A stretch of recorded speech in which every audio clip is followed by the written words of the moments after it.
Hello and good evening, everyone, and welcome to the Newell's Women's League of Legends Finals bracket. I'm Katka, joined by Carmeline to bring you all the action tonight. To be here with you, Kashka. We haven't casted together yet, so it's so exciting for me to do so. Yeah, and we hopefully have some great League of Legends to do it to as well. I mean, as I already mentioned, this is basically the finals bracket. It has a similar structure to the Clash format, and we will be just, running along the bracket. All the matches are best of one, so a lot to play for. Exactly. These teams are going to have to fight for their lives in just one game. So one mistake might throw your entire round through tournament out of the window. So be careful, play safely, or maybe not play safely at all. And, Maybe. well, risk it if you want to. That might be the key to win. Yeah, who knows? However, first match we will have it is Bruno's Pizza against Yabai. And the thing is, those teams did actually play each other last week, and it was Bruno's Pizza that took the win. Wow, this is interesting that they already have history between them. Brenner's Pizza, let's remember some of the players have been part of ex-Women's League of Legends teams like Quaker Oats, hmm as well as Yabai. Yabai, you might know them by the name. They did compete under that brand. Last split, they didn't end up in a quite a good place, but hey, they're here to compete once again, try to take title. But in the meantime, they're gonna try it with this beginning pick and ban stage. So we are seeing already a few things here. Lulu, Wen, and Yeah. Miss Fortune being banned. They can comfort picks away. Yeah, it's basically all comfort. We have Hacker and Tristana as well taken away by Bruno's Pizza, and then Rel is the final ban away from the side of Yabai. But first pick, we're going with a Thresh. This was kind of expected. It was either Karma or Thresh for this support. Trillian is a player that gives me loads of curiosity just because she's multi-role, she's very talented all across the map, and I'm really willing to see what she can bring, taking that experience to this game today. And in front of her, no doubts here, just straight away with this Yana going to the hands of Etheros. I like this pick. I think Yana is a good counter to Fresh, hmm but we have to see if it works. Yeah, and I'm going to be looking especially to what sort of carries will be paired up with that Janus. She can Oh. provide a lot of safety. That being said, Viego is going to be the second pick for this Idol of Yabayan. I'm not entirely sure where it will go because it can go into many different roles. I wasn't expecting to see Viego today, just looking at champion pools of the players. They always surprise us, I have to say. Maybe it goes to Sophie, who tends to play champions that are a little bit more aggressive, perhaps. But yeah, once again, we have to wait until the rosters are locked. Then again, we already have another pick here on the Rift. It's gonna be Sivir going to the hands of Tenshi, and again one of her most played champions. Good duo with Thresh. So I'm hoping to see great things from this bot lane.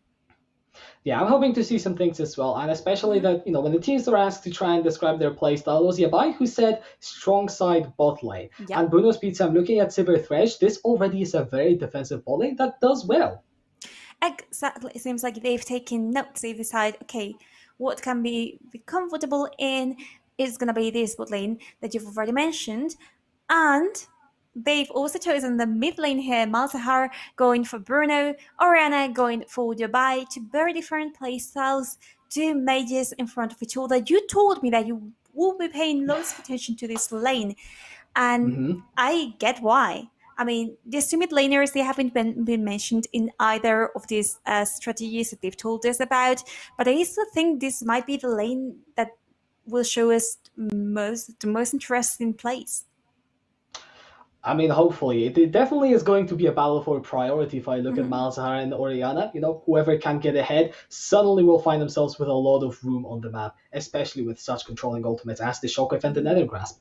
Yeah, and with them, the champions that we're not gonna be seeing accompanying them are gonna be Shen, Seth, Dr. Mundo, loads of focus in the top lane from both teams, which definitely shows us how they are kind of scared of each other. The Strawberry, Sophie, two hmm strong players. It does make sense for both the teams to be very cautious around those lanes, especially it also has to do with the junglers. Let's admit it. There's one jungler that has more of an aggressive playstyle. You told me about Auto carries that might make sense. You wouldn't want to pick like a top lane that might be defenseless versus this kind of playstyle. And the next pick is Olaf. Yeah, we have the Olaf coming through Mhm. for love that for me. This is a pick that she plays. So not really too surprised to see that happen, and it provides some good early game aggression to the team of Yabai. Yeah, I honestly was expecting her to play something more like Lilia, perhaps more supportive. But hey, no, in this case, we came here to do damage, to have lots of sustain in team fights. So there she is with this Olaf. And now closing up the compositions, we have Camille that for Strove.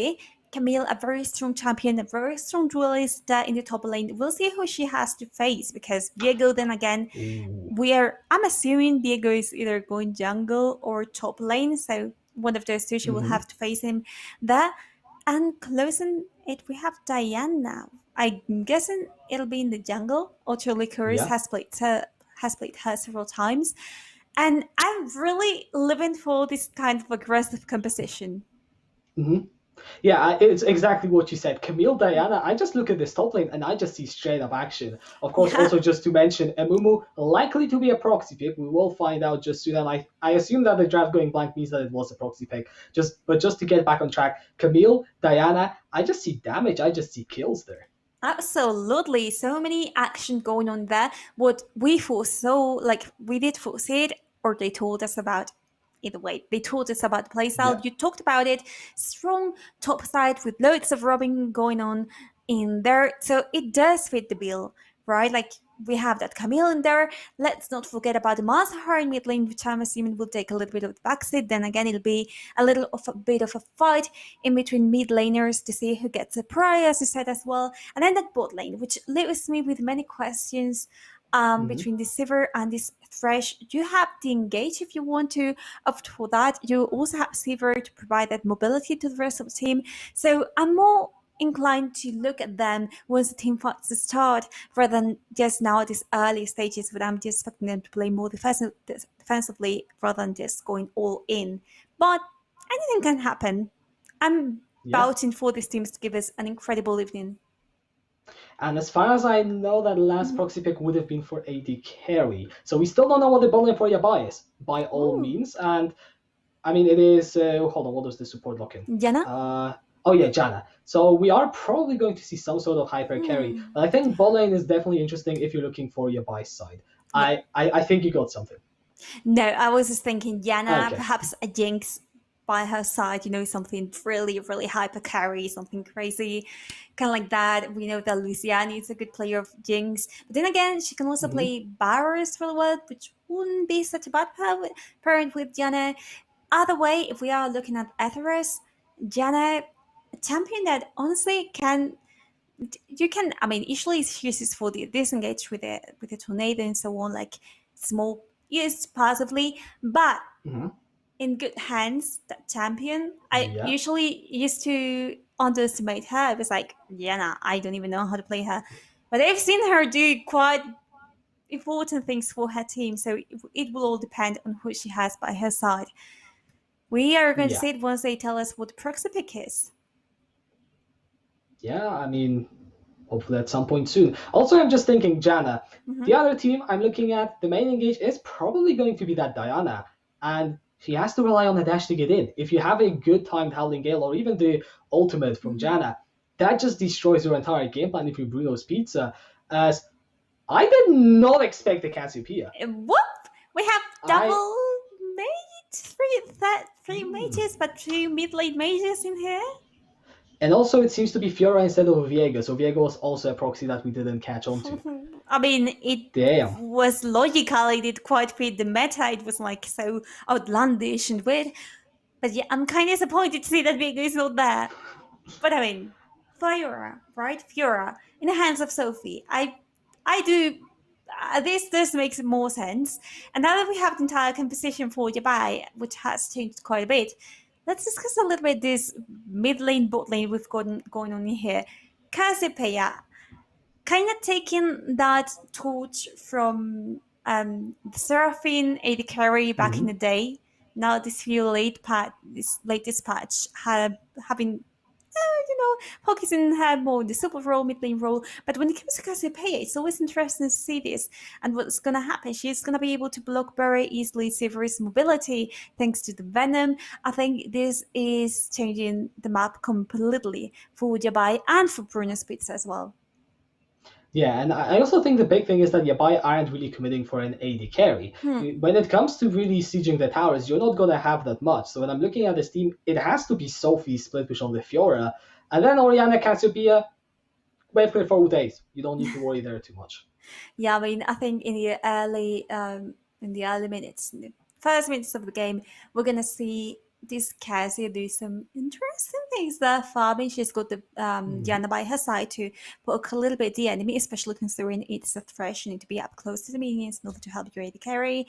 Um, the thing is, neither Diana, nor Diana or Cassio need to be like they can wave clear, of course, but they don't need to Mhm. have the lane clean of minions in order to hit their attacks. They can just hit with a tornado and their skills quite easily, which I think is going to be making it more difficult to sever and thresh in the bot lane. Now, I want to see how that works out because if it does work and Yavai makes it for the next stage, I would see if it keeps on working, what kind of innovations they can bring today. Yeah, it's been a while since I've seen non AD carry champion the bot lane, but as you said, it's gonna be all down to the execution. As also a bit of a counterpoint to this bot lane. I'm looking at the Sivir. The boomerang blade has got a very long range, longer than anything that Cassiopeia can throw out. I'm pretty sure. I think so. We could look at the range ratios, but I do think you are right. Just thinking about it, which of course will put them in trouble. And I'm also worried about their health because given the atomization they will probably go through, I'm not picturing them building very bulkily. I think they will go more for Hmm. AP, more AP Yeah. damage, magical damage, and so how will that leave them? Like in terms of being of defense, right? Of course, they always got that Olaf there if they want to have some extra support. But coming from a team that says they have a very strong bot lane, I really want to think that they have played this before, and I want to see them Hmm. just shine with this composition, bring something new, as I said before. And again, I'm expecting Olaf to be spending all of his time on the Rift there in the bot lane, helping out. Fire, I think she can do well on her own in top lane. She's got Camille there, but of course you also have Diana. You gotta be careful there. So what we're seeing right now are two compositions that are very, very different, except for the top lane there. But they're gonna bring us again loads of entertainment. So I know I really want to get into the game already. Yeah. I mean, I can definitely see all the excitement as well. But who would you think you favor? Just coming straight out of the draft, hide the templates. Which comp do you like more here? Because you said, good things for both sides, maybe a bit of focus towards the bot Mm-hmm. lane. What one would it be? Yeah, I think it will be for me, just for the creativity. Dubai. I'm leaning no Hmm. more towards Dubai. I know it's just like that boldly. Again, I know I'm talking Fair about a enough. lot, but I just think it is so I'm very curious to see how it works out. Then again, I think Bruno Spitzer might have the most complete composition, having the front laners, because then again, for Yabai, who's gonna take that role, who's gonna take the tanky role. You've got the Yana in the support place, so you cannot release her to put her in the front and say, "Hey, you go make your role as a shield." So who's gonna take that? It's gonna have to be Olaf. But then again, as Olaf, you can tank once you have your four. You go in the team fight. So I might see some troubles coming up from there. For Bruno's Pizza, it might be a little bit different, but then again, I'm feeling a little bit of a lack of tankiness in these two compositions. Yeah, and I think lack of tankiness is exactly what I wanted to hit on this game. No matter who wins, no matter where the focus is going to be, it's just bound to be a lot of chaos because there's no one that can really survive that much damage long term. So really, I think jungle pressure early game, any lane anomaly, someone suddenly finding a solo kill or a major CS advantages is what we're gonna look at because this is very likely to Hmm. shape the outcome of this game. Exactly. So this first means, let's see if they start with a five-man start. If they try to do some interesting plays there, some suspicious plays, some jungling baits, that can always happen. And remember, this a best of one for the viewers. Hmm. So if they lose this game, they're out of it. Well, not completely out of it, but they will have it a more difficult road to get to the finals. So then again, you want to win this game. Well, I didn't ask you, what composition did you like more? Yeah, I think I'm gonna go to the other side to be completely honest. I Mm, like the Bruno's Pizza topside setup. I think Diana Camille seems like a very scary duo, especially if they get unhinged. I don't know, roam around the map, find some kills. You mm, suddenly find yourself in a lot of trouble. And then Malzahar ult on top of that. That's just a pick machine. You flash in, ult someone, they're dead. Unlike, well, mm. pay the QSS tax, then maybe you're not gonna die. I mean, I think that. Welcome to Summoner's So, Rift. five, Jessica, we'll see who's right here, but the We game has will. started. It has indeed. So welcome to the Rift, everyone, for the first game of tonight. And as you already said, Caroline, it is going to be Bruno's Pizza versus Yabai. No level 1 shenanigans. No, nope. They're just going for the five star for the common start, like just a little bit of warding here and there, some vision, but they have already spotted several people. Particularly, we're having phase to phase here between Camille and Fiora. And for the rest of them, honestly, everything is so calm. Both junglers are going to start on the same side of the map there at the red. Let's see if, well, for one is the red, for the other is the blue here. But just being very careful, just in case the enemy team decides to invade early. Yeah, covering their entrances, and both junglers will be pathing up towards the top side, so maybe deciding to place a bit more focus and attention towards that Camille and Fiora matchup, because we haven't really talked about it, but that one also seems like it can go very one-sided very quickly. Oh, and as I say that, okay, both of them are suddenly extremely low. If the top lane Storymill is within level plus reach, but she finds the first blood onto Sophie. Oh my gosh, so just action from the first minute here. We saw how Strawberry had to waste the ignite, well wasted. She got the kill, so it is worth it. In the meantime, Sophie tried to flash away, but she didn't make it. And now that we have a little bit of time, let's talk about the summoners as well. We're seeing here double TP going on for Bruno's, triple TP going on for Yabai, which is going to allow them to make quite a spicy play. So with there is so many TPs with that much mobility here. So let's see what happens. But at the moment, they got the lead. Yeah, they do indeed. Well, Strawberry Milk, we'll see. That is an extra long sword for that Camille. So you can already see Sophie's zoned away from the CS, sitting at a 0 for now. So it's gonna get quite tough quite soon. We'll have to see if Love That For Me can, of course, alleviate some pressure. But I can see that she's going for a bot lane gank instead.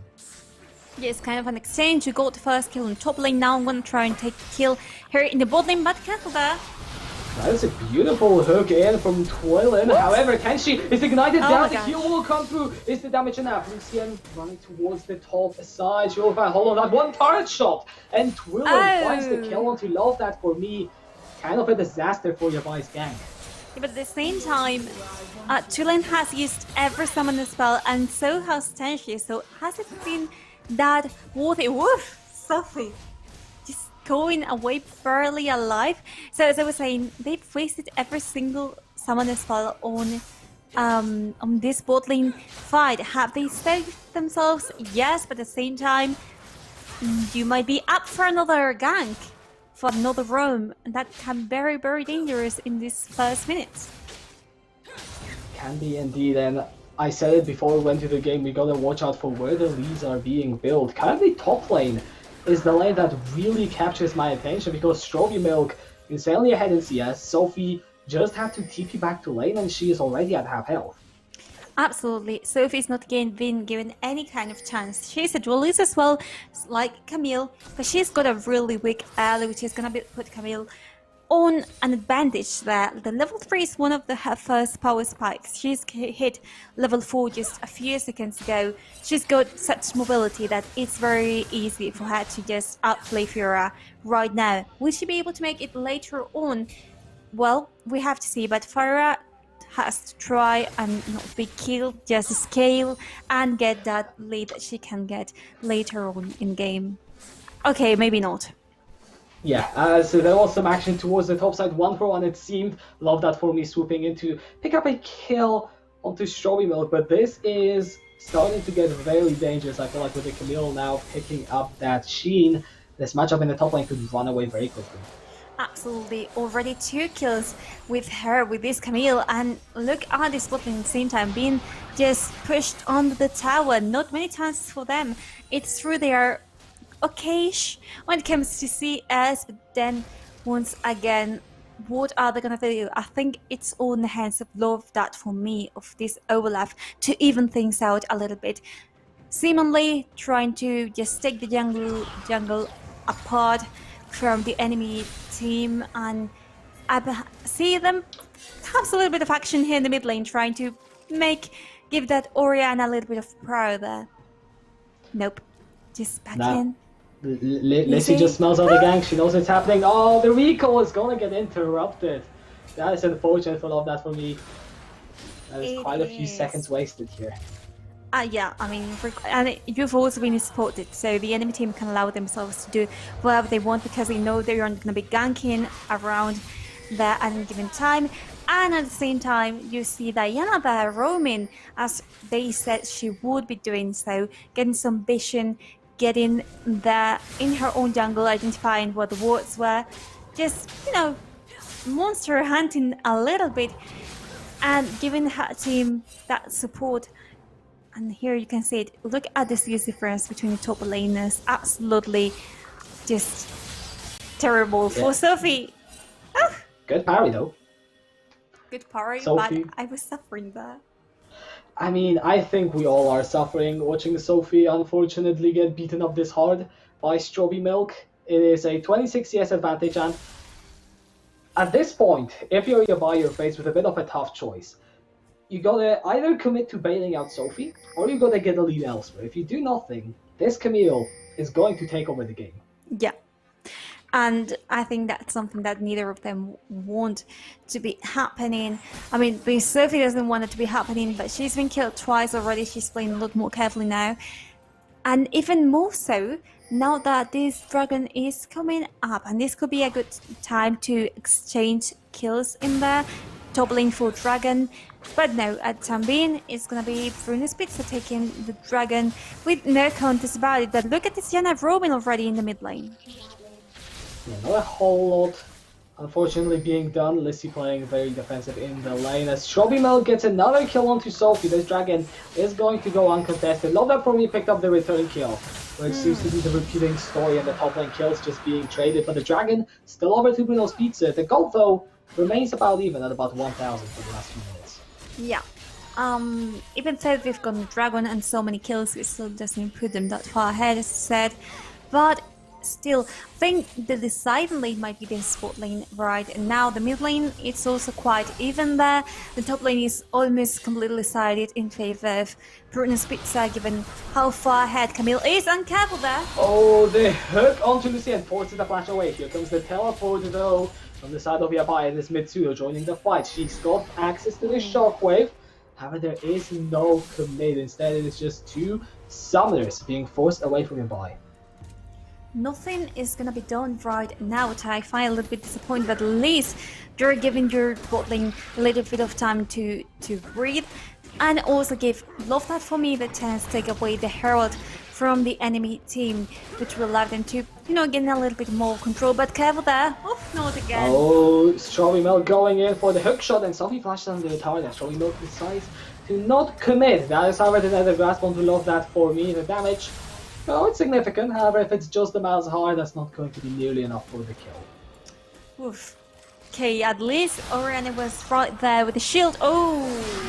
That is another kill. That is another petrifying gas coming in from Lucien. The Hellbars are low, and Lucien picking up the kill onto Tenshi. Twillin manages to find the return. Now Etheres looking to run away because the health advantage is definitely in favor of the Bruno Speed support. Flash, hook, connected. There is, oh, the flash flashed away from by Etheres, and she manages to get under the tower. We talked about Trillin was a multi-role player before, and I want to see how that will impact the game. I think that's exactly one of the spaces where we are seeing it, right? Like Trillin, another support perhaps, will just back out of it, just maybe prepared for the upcoming jungler, but you know, just stay safe. In this case, Trillin facing this champion here, she didn't back up, like she was right in that trying to get another kill, which she has. So now 5 kills for the team, and this hero going to be thrown in the mid lane, but I don't think she's going to be able to get away with much. 2 plates going over to Mitsugo, so that is at least some gold being picked up in return. Strowville just continues to bully Sophie, but I definitely do agree with what you mentioned for Twillin. Her thrash is clean. 2-0-0, the hooks have been landing consistently onto the Katsukiya. And that is about as much as you really need to do for this thresh in the laning phase. Because they're fishing for another one. Well, I mean, that one's not a good example, what you know. I mean, we've seen a few field hooks, but what does it matter? Oh my gosh. At the same time, Strawberry is like carrying the entire team. 6 kills, double kill for her. And how did this happen? I don't know. What I do know is that Yabai are in a lot of trouble right now. Because that is a Thunderous Steel Caps Camille at before 11 minutes. It's absolutely insane. Okay, so this again, I mean, at least this kill was in the favor, but things are gonna be very interesting once Cassie. Oh gosh. Gonna get poisoned. No! It is a double kill for Lucian, however, Tenshi manages to get one back. So it's a 2-for-1 still in favor of the bowling of Yabai. I mean, I find it very interesting that the prophecy has been fulfilled. The strong top side there. I mean, absolutely strong there with Camille with 6 kills and 1,400 gold bounty. And another kill for her. Sophie just cannot take a break. The poor player. She can't. Yeah, this is just absolute dominance from Strawberry Milk. And I think this is what we probably should be focusing on. This is the fact that Strawberry Milk, she picks the Camille and does absolutely great on the champion. I mean, I guess this was foreshadowed by the team. They did mention strong side top lane is their signature playstyle. And we're getting a perfect demonstration of this because this is just disgusting. It's almost cyberbullying. It is almost like that, and wait for it because she's starting. I'm seeing her starting to roam. Thresh is already doing that, going for Mitsuda here. He's got. She doesn't have the exhaust. He doesn't have the flash either in order to, you know, try and provoke that kind of play. But hey, he's got the hook. So I mean, Thresh is champion blessed to do that kind of thing. Tulin, in the meantime, she is gonna be here in the Bosch. And the one who's got to be careful here is Etheres. She's in trouble. Well, right now doing quite fine. However, Utterly Curious does manage to get that ward, and Bruno's Pizza are just setting up for this dragon. There should be no real option to contest this. However, where's Strawberry Milk? Because I don't see a teleport on that Camille, and just maybe the 44. Okay, nah, yep, I aren't gonna go for it. Nope, they just were protecting the bot lane tower and being like, hey, perhaps they were worried if they left the mid lane tower alone. Perhaps Bruno's could try and take it, you know, exchange strong tower, or even take both of them. They are just that strong. In any case, look at this. We have Orchlicers going down already, going down to the spot lane, preparing for a gank in there. The wave isn't pushed enough for them to be comfortably doing so. Just backing out of that. Careful, Etheres, you're just getting dangerous terrain right now. It is a very dangerous ground, as you said. Twillin is fishing for that who can see the desperation in her eyes. Well, maybe not desperation, but the bloodlust, I think, is the better term here. But the Yabai aren't gonna give it to her. Nope, they have read the plan for Bruno's quite well. They have decided to just stay on the tower, be safe, play carefully. They know that, I mean, they didn't know where Love That For Me is exactly, didn't have that much vision than the bot side. So yes, let's try and play carefully until we can do something else. And here in the mid lane, quite so subtle what they've been doing here. I mean, Mazahar does quite have a bit of an advantage over Oriana, but besides that, perhaps, well, the mythic item already in her hands, but we haven't seen that much things going on there. Yeah. Oh, Sophie in the top lane trying to avoid getting dulled, but Strawberry Milk still a bit too strong. That being said, is one tower and auto attack away from being a kill over to Sophie. I mean, I don't want to say the gap is closing because it absolutely isn't. But it's not completely good. The gap. Oh no, wait, Oriana, wait, no, you. Oh gosh, I thought we were going to try and chase them. It wasn't the most optimal thing to do, especially considering that you have all the objectives to focus on. It's just that mid lane, for example, the tower is quite fragile right now, just barely alive, like barely standing. You can go and take it, and that Rift Herald that is already on the Rift gonna be taken away by this Diana, who's not letting anything slip away from her hands. And careful, look out. Love that forming vision and this potential gank and tower, but she's been seeing not much to be done here. The red clip from Tenchi also kind of strong for that Sivir, so you're rarely going to get away from the position to try and dive this ball in. But in the meantime, utterly curious, taking that Herald in the top lane, we could even probably be seeing a dive onto Sophie to knock down one or two of those towers. I mean, it wouldn't be weird for them. I mean, I think at this point, Strawberry and Otterly, Strawberry can't read the lane, but Otterly Curious is going to be accompanying her. However, Sophie has seen her. She had the good vision down the tree bush, not risking it that so much. So things are gonna have to wait for a little bit. Diana still has the eye of the Herald, which is always gonna be helpful there. And look at the TP from Malzahar to the mid lane. No one waiting there for him. Oriana is rotating. But just in case, trying to claim the upcoming wave, trying to take down the tower very shortly, in fact. And look at this. Yeah, Etheris, the start of that fight. Now Undertow's coming in from Love That for me to help us out over to the flash forward. Double shockwave is going to land. Is the damage enough though? Tenchi and Fu and both will flash away and they're safe. And here comes Strawberry. Picks up the first kill already. Great, but trying Gaten again, trying to buy some time. Maybe even get enough damage to lose Camille to take her down. Flash forward though from Love That for me. You buy just find 2 kills here. And Strawberry though cannot close in to anyone. Mitsudo's running away with the ball. That for me now getting slowed by the tactical sweep. Strawberry playing a very careful game. Hookshot in, finds the stun onto Love That for me. Flash forward from Utterly Curious, and the Moonfall is a disaster for Bias. Bruno's Pizza will clean up the fight. Double kill for Utterly Curious. And oh my gosh. Okay, Lizzie's just taking the inhibitor tower mid, I guess. Yeah, she was just alone in the lane. Nothing really happened. She was like, okay, what can I do? She took the tower, then the second one, and then like, okay, let's go for the inhibitor one. Just now that the entirety of Dabai is so focused on the bot lane, she saw the opportunity and she took it. And Utterly Curious and Strawberry, what a duo of top laner and jungler, just playing the same game so in harmony. But this is what I was expecting to see. I just was expecting Strawberry to be so strong with Camille, and I'm sure this champion will be banned if they do make it to the next game. So, I mean, I doubt we'll see Camille again in the hands of Strawberry. I doubt it as well. I mean, if Bruno's Pizza will make it all the way to the final, then yeah, I absolutely do not expect that champion to be let through if the teams are watching. But I mean, is there anything that Yabai can do? Because let's be honest, okay, now I will hold on to that thought. Now the Grasp, Love That for me, just locked down in her own jungle, will fall down. But that team fight in the bot lane, it wasn't really that one-sided for Bruno's Pizza, so is there maybe any way in which Yabai can look to come back in this game?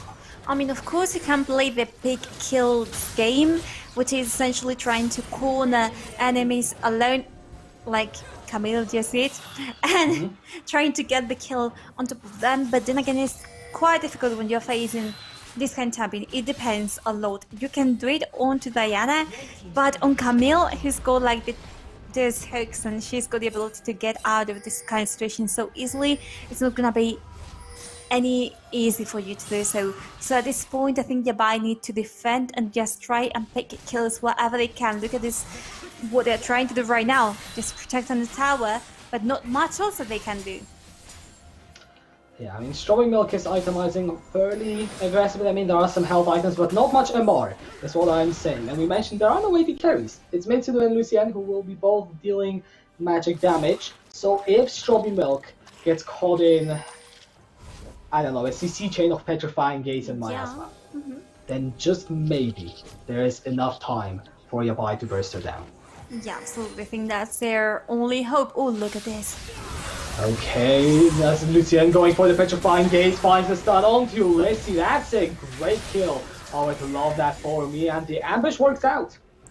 Look, this is what they had to try and do, but the thing is, even though they couldn't quite get a kill onto Lizzie, I think the enemy to beat there is Strawberry. How do you distract Strawberry is that she's in the fight, so that she cannot take part in it and just smash all through the other champions. And I think that's gonna be a tough one to sort out, you know, like just getting Strawberry out of the rift. Just like it's gonna be just the same case with Auto Licorice, but perhaps they're gonna try right now. Careful there. Okay, Strawberry Milk potentially getting caught out. Let's see, running into three members. That's going to be the hook onto Sophie. Strawberry Milk getting extremely low. Takes the ultimatum. She's trying to stay alive, but there is not enough healing. Shutdown picked up by Sophie. And yeah, it turns out you can burst down the Camille. As the game has gone on, I feel like Yabai has more and more chances of making it. Yeah, the engage coming through Twill and is going to fall down. Yabai, they group up as a team. They find 2 picks. And as you said, this is now the second time in a row that this worked. There maybe is a chance for Yabai. I mean, the thing, Bruno's at this point should be able to read what's going on, like what they're trying to do. Just hide, just try and flank you and get a surprise gank onto the enemy team. But then again, I guess they have also learned about this. They are like, okay, maybe we shouldn't be doing this. Okay, maybe they've got a decent vision over the map, but I think they need even more because it's something that Yabai is doing quite well, you know, securing those places where trouble might come in, where it might happen, and trying to avoid getting caught by the enemy so much. You see Sophie, the moment she's started playing with the rest of the team, things have gone better for her, so that might be the key here. Also, as the game progressed, we talked about Fiora doing not so well in the early game, having a quite weak early, and now just doing much better in terms of like not getting killed. At least she got that 1 kill onto Strawberry, that revenge that we're waiting to see.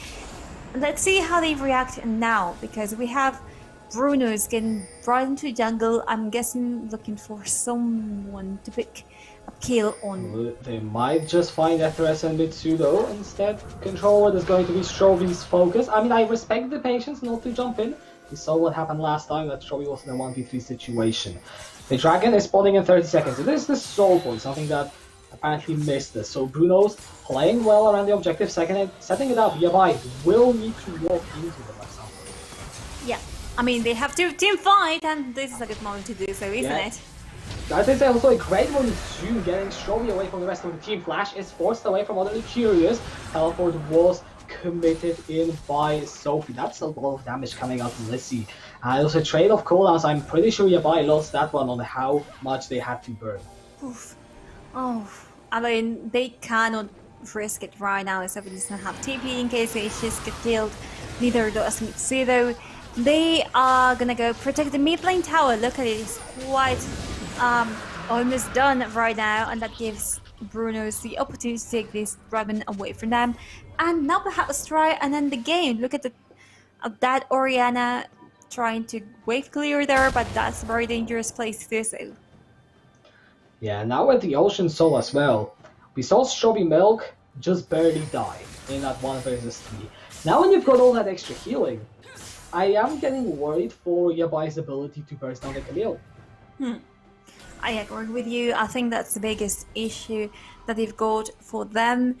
But, I mean, perhaps they can still keep on playing this game, but like taking off. It's going to be the hook onto long that for me. Ragnarok is going to be popped. splash away as well. Let's see, is it going to be enough? No, it's not. Moonfall and Utterly Curious goes unstoppable. Oh, love that Foamy not really having a great performance in today's game. I feel like she isn't that comfortable playing this Olaf. Oh, whoa. A Strawberry once again in 1 versus 4. Yeah, that was a great interrupt from that West Hammer. Now takes the ultimatum in onto Sophie. Shockwave pulls Strawberry right back in. That is a shutdown. But at what cost? The Baron is going to be taken by Bruno's Pizzas. I'm not sure if it equates at the end of the day. I think this might be a trade that definitely goes over in favor of Bruno's Pizza. I mean, this kind of like sacrificing your queen in chess in order to get the win. I don't play chess, so I don't know if that makes any sense. But I mean, theoretically, it might make. I don't know. I don't really play chess either. I didn't play chess, so I don't know if it does make sense. If someone knows, I hope it is not incorrect. But in the case, as you said, it will be to their advantage in their favor taking this Baron. Now they've got the waves, I'd say, fairly pushed. At least this mid lane one, that might be the only wave to properly get into the base of Jabai. And thing is, they are only missing Camille, but she seems to have a different plan here, kind of split pushing with clearing there, so that it's going to be a 5 versus 4 if the time comes to do so. Yeah, and I guess it's now on Bruno's Pizza to make sure that doesn't happen. Your strongest piece on the map is Strawberry Milk. You gotta let that Camille split push, you can't get cut out, and right now they're doing it well. See, push in the mid lane, go into the jungle, clear out vision, push the top lane. I'm very invested in what they're doing right now. Strawberry has TP, so in case they need her really quickly, she can TP there to the top lane. Oh, that is going to be Twilling getting caught out. Not at all what you want to see, but good aggression there from Yabai. Now, Shiralis is going to get a pulse, and she's going to the next target. Sophie lunging forward, finds a snow with a parry. The shield is going to be pulse. Flash in, Tenshi is going to go down to Sophie. However, the rest of the team is pushing the towers. Here's something that I want to talk about earlier. Mitsudo, can she run away now? Hex the ultimate and keeps her in place. The Shockwave to buy some time, but it's Strawberry Milk getting an easy solo kill delivered on the silver platter. No chance for Mitsudo. She was just in the eye of the hurricane. And, well, I mean, 1 last tower for them, 6 towers in favor of Bruno's Pizza. Now it's a matter of closing the game. You've already got the Baron, you had it before, you've got 2 heralds. Now how are you planning to close this? 7 towers for them. Diana is doing an amazing job of split pushing here. She hasn't been so noticed throughout the game as the spotlight has been taken by Strawberry, but Utterly Curious doing quite well on her own, getting 5 kills on her scoreboard as well, and just having so much map pressure all over. This might be the upcoming end of the game, or so I hope so. I think it's about time for them to try and do something about it. Well, Yabai, will have last-ditch effort, but Strawberry Milk and Lessie back out. Bruno's Pizza playing it very methodically, and whilst we're talking about each member's contribution for Bruno's Pizza, also Lessie has gone very quiet this game. 0 kills, 1 death, 2 assists, but she's been pushing all game long. Getting that mid-lane priority, 3 items now on the Mount. This is really where the champion starts shining, and it is just such a massive difference in item and gold. That I do agree with what you said. It is about time for Bruno's Pizza to try and close this game out. When you've got thousands of gold ahead for dragons, so all the objectives essentially, 8 towers. It's about time to do so, as I said before. And one thing that I'm really questioning right now is how they're gonna do it. They cannot try and teamfight separately because we've seen how Strawberry struggles a little bit versus those kind of fights. Then again, I think Yabai might have more composition prepared for that. Let's see if they try to do so. But they are being very careful, very observant there in top lane, knowing what might be ahead of them. The one who might be in trouble right now, I think all of them are playing very safely right now. They're just not taking risks. So this might be the end of the game. Yeah, and well, once that Elder comes through, I really don't see any way for Yabai to be winning those team fights. I mean, you can see how much damage Utterly Curious deals to the blue buff, and also, as we said earlier, there aren't really any dedicated tanks. I mean, loadout for me is going to be quite tanky. Sophie also bringing some defensive items. So Sophie going in onto Utterly Curious is going to get hooked. Blast going over the wall. And Utterly Curious will be out. However, keep your eyes on Missy. That's hard together with Showing Look are looking for a flank, and Yabai are just caught in the fire. The shotgun is going to go wide. Keep your eyes on Showing Look. That's not incredibly low suddenly, and it's going to put the Hextech ultimate in as well. Sophie Akira cannot absolutely move. And Yabai are getting scanned, they're getting killed left, right, and center. Tenshi will pull down, but that is the only casualty of this fight for Bruno's Pizza. Triple kill for Utterly Curious, and with just FPS surviving, this should be the game, and this should be Bruno's Pizza defeating Yabai and moving on to the next round. Yeah, and saying goodbye to Camille because they're not gonna see her ever again, or so I hope that they. I mean, Strawberry has been so dominant for this game, but we cannot take any, rights away from Dubai. They've been doing so well at certain points of the game. They almost found a way to destroy Bruno's Pizza, but it didn't happen in the end.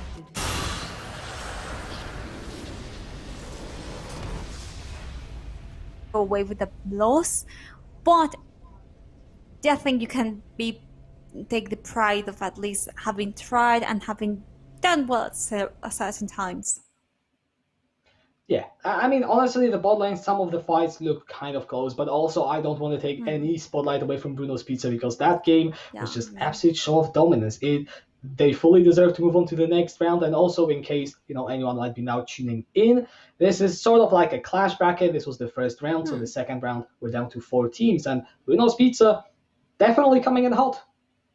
Yeah, I mean they do look like strong contenders for the title. I had like a team in my mind that could take it away just because of the time they've been playing together. But Bruno's Pizza, even being a relatively new team, haven't played together before, at least on stream, at least on all the competitions as far as we know, have done really, really well, both individually and collectively as a team.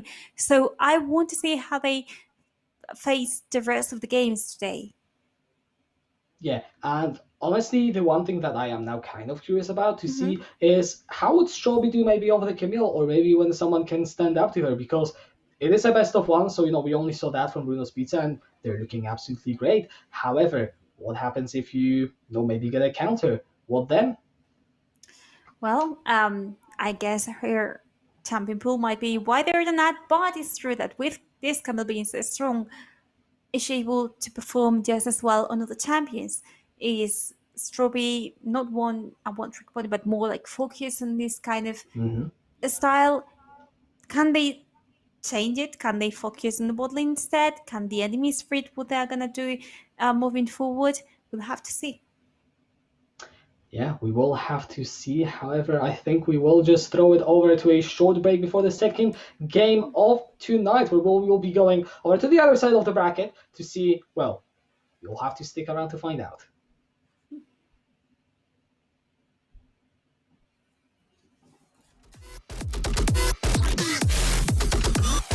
Cool. We have a green back.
ain't no rookies.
Welcome back after the break, everyone, to the Yule's Women's League of Legends, brought to you by Unite Students, student accommodation in 25 cities with free cancellation, and Logitech G, which is the world's best-selling gear. Of course, it is all thanks to them that we can be here. However, we are back for more action. I'm Kachka, joined by Carmeline, of course, and it's Derpy's Pajama Guardians versus Cammy's Kittens.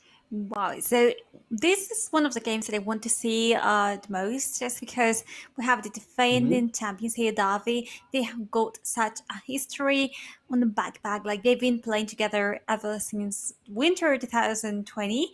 They won back then. They won back again in spring, and they're here once again. All the same roster to Hmm. defend the title and prove once again the queens that they are. On the other hand, Cammy's Kittens, they shouldn't be overlooked. This is one of the teams that caused me like, I want to see what they can do. We've got some players that are already well known in our scene. We've got Sofa, ex Divine Sandra player, so it's not her first time in this rodeo. Then again, we've got many new players that I'm also very willing to see how they do and if they come back perhaps next editions. Yeah, for sure. And Cami Skinners, of course, we didn't get to see their round one game, but they did come off a win right now. Yeah. Darby's Pajama Guardians, they got a buy into this round. So I wonder if, maybe getting warmed up will have some sort Hmm. of impact here. But also on the other side, this is the best of three bracket. This is the last round before the finals. You win this, you're in the final. If you're Derby's Pajama Guardians, you're going to be defending your title, and if you're Cami Skinners, you'll be coming there as, I guess, the Queen Slayer. So a Mhm. lot to play for here. I think it can be taken as like a double-edged sword, right? You can warm up Hmm. beforehand, which is always also something that you always want to do. But on the other hand, you come in freshly, cleanly. You don't have your mind in past game, the mistakes you made. You just come in here with renovated ideas and knowing what you want to do. And here we've got the rosters and what they're gonna play as we expected. Got Lioness and Papaya facing Children top lane, Catgirl Tress facing Mirai in jungle, Bay Island facing Sofa, Elisabetta, and Lindora gonna be facing that bot lane made of Gaslight and Sinner's Baby Girl. Yeah, and to be honest, like just looking at this matchup, I think the big player that I'm looking at has to be Catgirl. I mean, Darby's Pajama Guys love to play around their carry junglers, and this is really the playstyle that I'm expecting them to go for right off the bat. Exactly, as they've said themselves, they tend to play around that jungler, and also they tend to give priority to the bot lane. It seems to be the strongest lane for them. Now, if we compare it Hmm. to Kami's kit and playstyle, they also have a quite a strong side both with also carry junglers, so very similar things here, Yeah. kind of mirroring each other. The mid laner tends to take like a backseat in when it comes to this. It's more of like supportive player, and then you've got the top laner who is gonna be potential playing a more tanky, buffy champions, unlike we saw in the last game where there was nothing of that kind to be seen, which might put Davi against the ropes when it comes to this. Yeah, I mean, just maybe we'll see what the choices. I mean, as I said, last game we saw both teams, they're just going fully aggressive, going for those carry champions. But there's of course the alternative of playing like a front to back with tanks, with engage, and relying on basically outplaying your opponent in the team fight. So that is Mhm. also a thing that those teams can do, and we haven't seen that in the last game, but it is an option for sure. I mean, I do want to say that in this game, and also just to mention a little bit a few fun facts about these two teams, right? For Yep. Kami's Kittens, we've got Anna Sund coming from Norway. She's a support. She's Zune. Um, I mean, it's always nice to see exchange students going here. By the way, Kami's Kittens is mainly from University College London.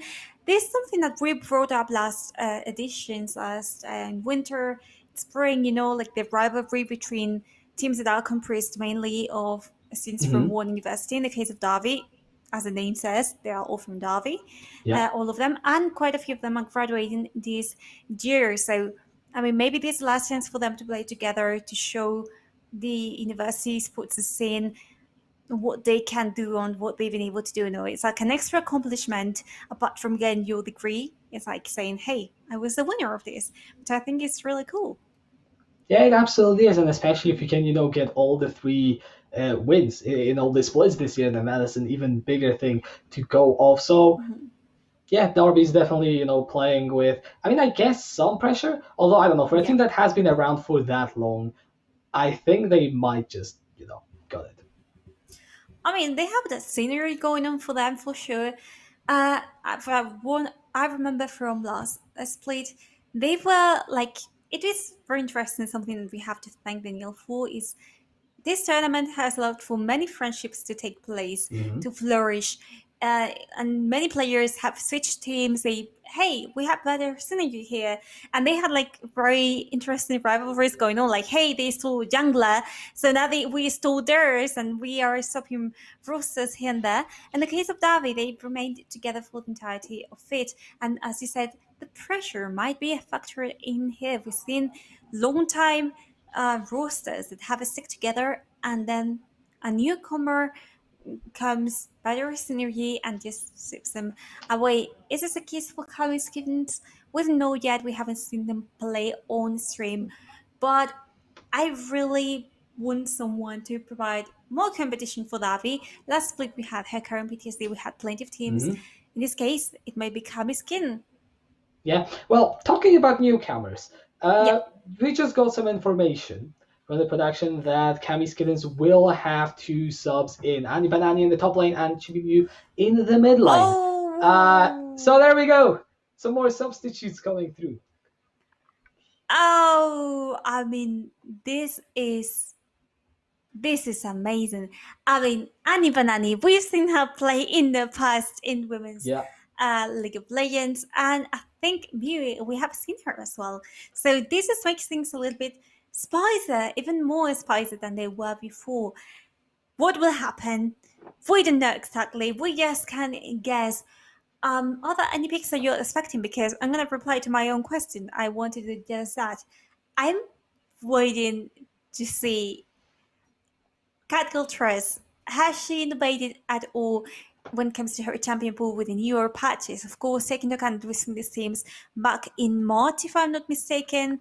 We see them after a few months per year, so we know exactly what they're up to. We can look at their RPGs, we can get Hmm. information about them and think a little bit of what they might do. But what if there has been a change in the playstyle? What if they are doing things differently now? That's another question to be answered by them during the ban and pick draft. But what I want to see here, and I'm going to state, I Hmm. want Catgirl Trust to leave alone She's out.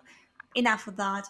I want to see her bring something new because I know she can do so. She's one of the best junglers in the entire competition. So why not? Just show us something different, something new. Yeah, maybe. Well, I was also just looking through the OPGGs of the two new substitutes, especially Chibimu is caught my attention. Uh Let's just huh. say because it's not often that you see an Aurelian Soul main. Well, that is something that should be considered as well. Aurelion Sol, a champion that hasn't seen the stars, the light of the sun, ever since how many patches, how many splits? Way too many, basically. Like, I remember when he was launched, when he was released, and it was like, oh, he's so cool because he's got the range, and you can be playing from afar, and also it was amazing, but then he just disappeared out of the rift and out of our lives. I haven't seen the Rolling Soul in my game since forever. We And we're might not see gonna him in see this it game. now. No, we won't. No! It's But banned. It's the first ban, literally just nuked Navi! out of there. I mean, it is comfort bans what we are expecting, but welcome to the draft. Anyone who might be just listening, we have Darby's Pajama on the blue side and Cammy's Kittens on the red. And Aurelian Soul and Rumble are going to be the first two bans. Yeah, a Rumble and straight band there. Going on for Catgirl Trust, if I'm not mistaken, and that Aurelian Soul that you mentioned, we talked about it. And so it is gonna happen the same with Kiana. Goodbye to Kiana. We enjoyed not seeing you in the entire evening. Jin Hmm. Zhao, I talked about it. Hey, Calcutta is Yeah, not going to be able to play it. We will see something else. yeah, we will see something different and you no choice in this game. Uh, Mhm. Now, what is going to be the last ban out of Darby's Pajama Guardians is what I am wondering. What role are they going to target, really, is the Lulu? question. I mean, potentially, although I do believe that both Iliadora and Soon's baby girl are playing Lulu. Okay, so Kindred is Oh, going to be the champion that's taken off. yeah, Kindred is a champion that we've seen. I've seen a resurface of Kindred later these days on the jungle. But I mean, I don't think he's as powerful. The one that is really powerful there is Viego, and he's already been taken off the table. He's not going to be played in this Mhm. game, which again makes complete sense. So now it's time for the picks. Lioness is going to go first, First, yeah. First, there with the first pick for Davis Pajama Guardians. They're taking the time to think about it, and once again, Thresh locked in the first place. Yeah, I mean, really high priority on this Mhm. pick today. It seems like, and we'll see what Iliadora can do on the champion. Exactly. She's a very good Thresh player, looking here to be a little bit more aggressive than just playing Lulu Yumi, which tend to be her usual Mhm. picks. So I'm liking this. It goes according to plan, like the stronger bot lane, the strong side there. And in this case, for Ani Banani, we might be seeing the Shen. I do remember Ani Banani very fondly. I remember her being a really aggressive player, really strong player as well, one to be feared by the enemy. And apparently, we're also going to have Ashe or down the bot lane in the hands of Safar. Yeah, and this is already a global ultimate setup from Cammy Skinners. You've Yeah, got that Stand United, the Crystal Arrow, the engages should be pretty solid. And also, furthermore, you have the tank in the top lane, so Cammy Skinners setting themselves up for a more standard comp than what we saw last game. exactly. That is something, at least. And facing him, or at least being quite close to this turn, is going to be Diana being closely just Mhm. trying to get some kills on this champion. Diana in the hands of Catgirl Tress, if she does goes to the jungle. What a dangerous combination. Oh. Yes. However, I'm also looking at the Malphite when thinking about this Oh, combination. Now, there were some proxies last game. I really hope that Malphite isn't one of those proxies because I this know. comp looks insane. I mean, Malphite goes in, Diana follows through, you have Thresh as well to throw out the hook, so Darby's Pajama Mhm. Guardians going all in, whereas Cammy Skiddens going more for the sort of, well, protect the carry so far. Mhm. Exactly, we've got Lulu already there for Sunos. By the way, notice how they changed roles. Mirai, they were going to the jungle for sure, but Mhm. Silva, who was going to the mid lane, is now taking the AD carry role. We did talk about this during the break, how some of them, like three of them, were AD carry Mhm. main, so she's gonna feel quite comfortable in that role as well. Shirumi is taking the mid lane, and Anibanani is taking the top lane, with Sunis going to the bot lane. So, I mean, kind of expected, unexpected roles up there. More bands to come. Lizin, Yeah. Galio, and Kaiser there. Ban a little bit of everything, a little bit of mid lane, bot lane, jungle there. Just wanted to make sure that the comfort picks don't get to the hands of those who play them. Yeah, and the bans pretty much fall in line of what hasn't been picked. We are still waiting for probably the mid lane and AD carry for the side of Darby's Pajama Guardians. So Yeah. Galio and Kaiser are out of the table, and strong jungle focus here. I mean, Darby's really want to make sure that Calgary Tress is the best matchup she possibly can get. Oh, I mean, I really want to see how this goes. Really invested in what they're doing right now. I'm not Kami's Kitten's composition. As you said, we've got this Shen providing a little bit of tanking. Is also with the global ultimate that typically is going to be Pendavis, Pajama Guardians in lots of trouble. And just to complement all of this, why not Hacker and bring brought on the Rift after not being seen for quite a while, not being chosen over champions like Shin Zhao, that kind of thing where, yeah, in this case, Hercam is making a comeback on the Rift, and so is Tristana here. I'm expecting Tristana going to Elizabeth. I'm not expecting to see them Most any. likely. I Maybe mean, could be mid just lane. mid. It could be a Well, now choice. I don't know because it's a Ooh. Cassiopeia last pick, and we saw what we saw last game. So could be Tristana mid Cassiopeia, but Ooh. although I think it's more likely that we see Elizabeth on the Tristana and Bay Island for the Cassiopeia.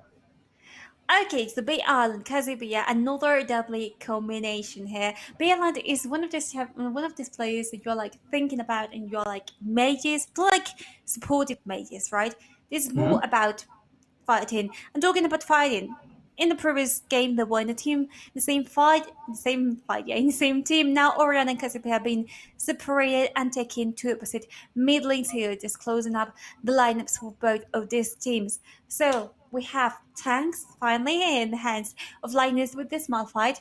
Shen in the case of Aniba and Nani, this shall mean, but maybe early levels perhaps Malphite will be having a little bit of a fun time in there, but be careful because Shen does also have a little bit of French. Malphite has more, but Shen is also a threat to be considered. Both being accompanied by the junglers. In the case of Darby, they have Diana there, and Assassin being ready to jump in at the moment. In a second, it is Nathan. You talked about Malphite and Diana being a very good duo there. Yeah, and I mean, when it comes to the engage, it's almost going to be unparalleled. However, I said that before I saw the rest of Cammy's kittens. I'm looking at those team comps, and they both are sort of, I mean, you imagine two trains on the same track, right, going towards each other. There's no way to stop. They have to crash into each other at some point. This is what I see when I look at those comps. You just got a team fight, and both of them want to be the ones going in, I think. Exactly, I agree with you. You have the Hecarim just to get right into a team fight with the onslaught of shadows. Shen ready to throw the ultimate at whenever she needs to. And then in the bot lane, you've got Ashe with that arrow that can freeze you, not to death, but probably to death if they manage to catch up onto you. Lulu to empower her team, and all to take power away from the enemy team with the shields and so on. And this Orianna being able to bring them all together with the shockwave. It's going to be very dangerous to fight around Kami's kittens, but we can't forget that for Davi, what do we have here? We have the box by Thresh. In the last game being more used defensively, but let's not forget about the potential that it has to actually trap enemies within it.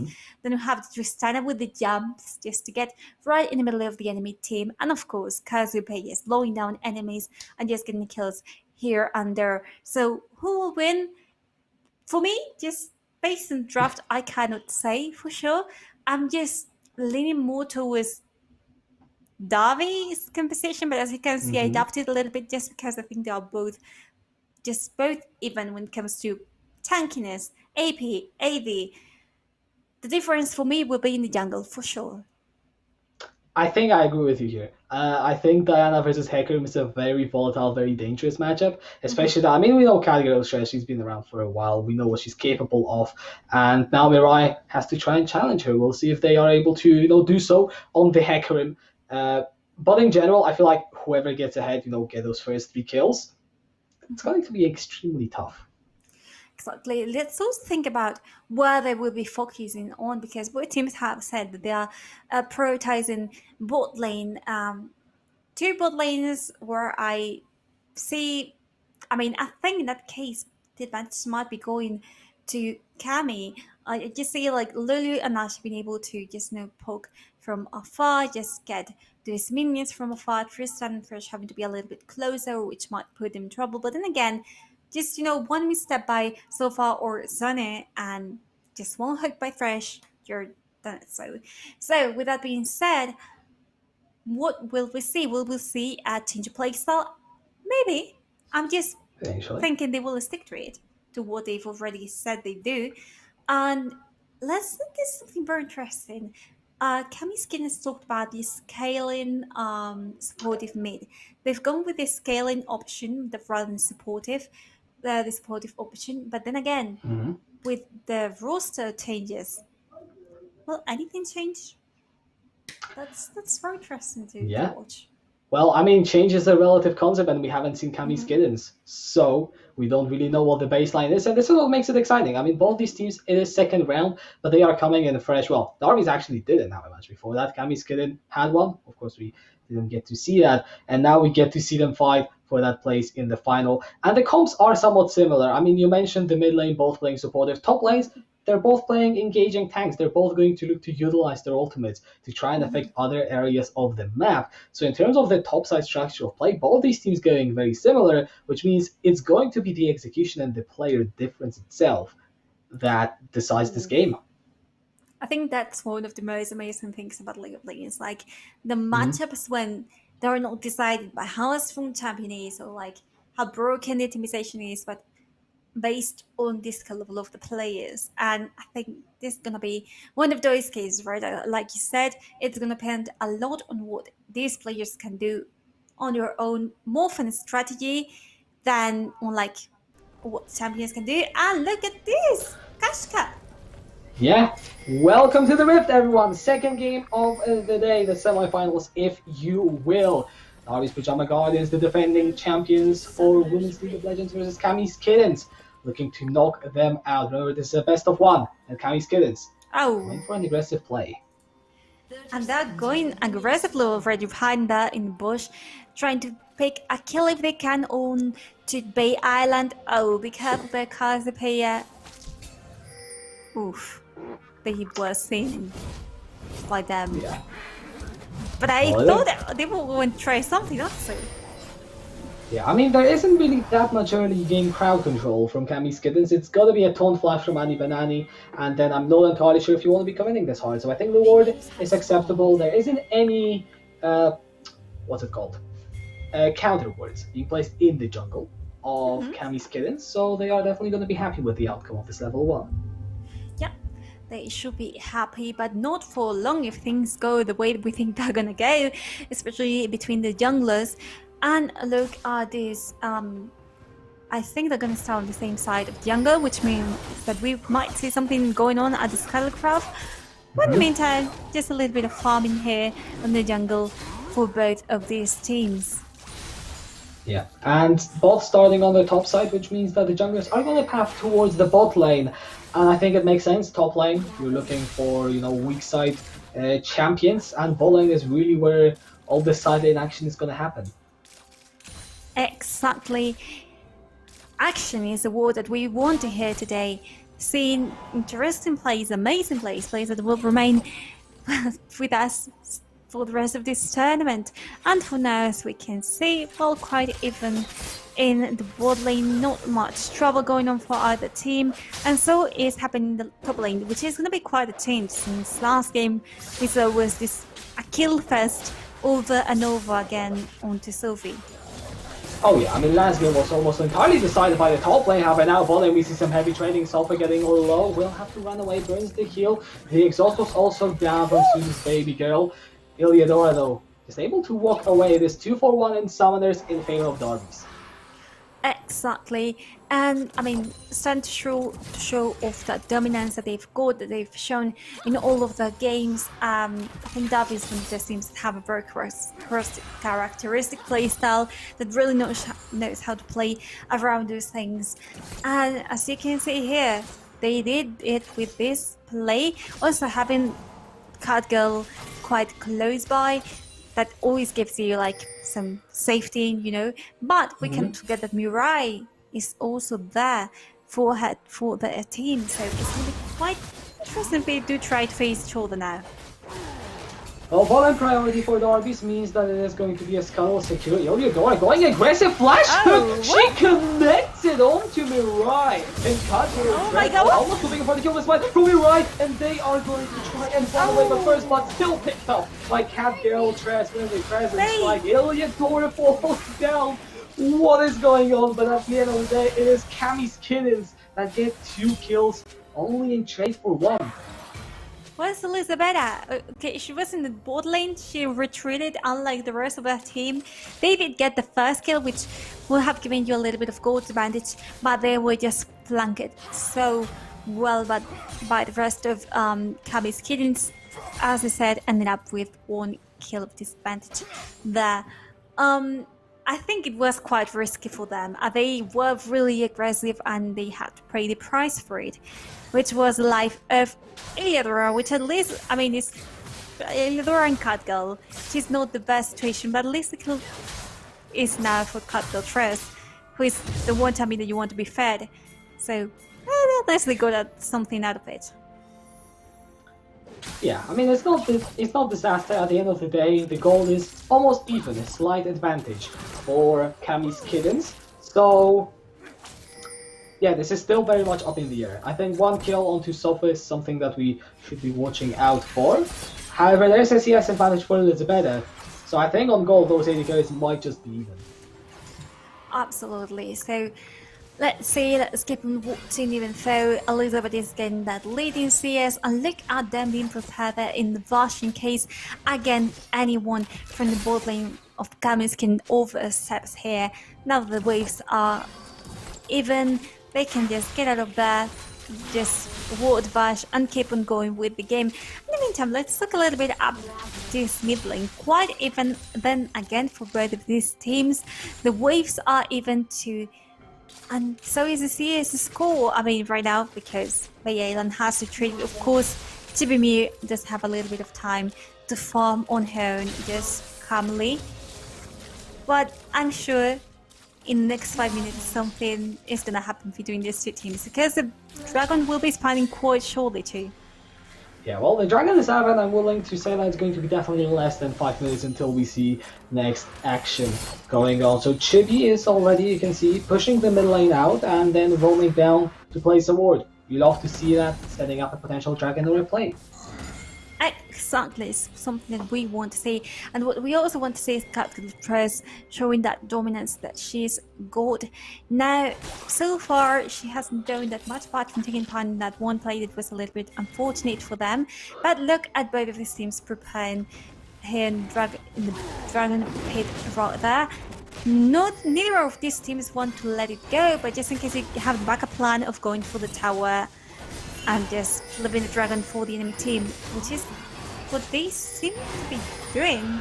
I'm not sure if Darby knows what's going on. Well, now they do. The Dragon is down to 1.5 thousand, and it's too late for Camille Trest. Oh no, okay, she goes over the wall. She's still gonna try and attempt to get in. Yeah. Steals the Dragon, and the Lantern out to safety as well. Absolutely beautiful play from Darby's Pajama Guardians. Great coordination here between Cut Girl and Iliadora with that lantern that, as you said, saved her life and keeps them on the game with War Dragon, the first objective of the game, going on for them. Shortening the goal distance, they are like, I'd say they're just quite the same. 10k of gold, almost 11k of gold. And look at this Malphite roaming down to the mid lane, forcing a little bit what's going on there with the Hecarim. Linus has got access to that unstoppable force, definitely in a position to try and look for a gank or something, however, not going to fully commit into that. So, game state, we're 7.5 minutes in, there have been some kills back and forth. The first Dragon is picked up by Darby's Pajamas Guardians. So, I'd say this game, it's definitely looking exciting. We don't see anyone stopping their lane, so this is bound to be much closer than the first one. Yeah, absolutely. Unless something happens, what this is looking like so far is quite a quiet game, I want to say. Not too as many ganks going on in the map in these 8 minutes of game. Just a little bit of roaming. Iliadora roaming quite a lot for her team, at least. I mean, she's a Thresh. She's playing Thresh. This kind of what they do, right? Roaming pressure all day for the rest of the team. And look at this trying to cut to be new.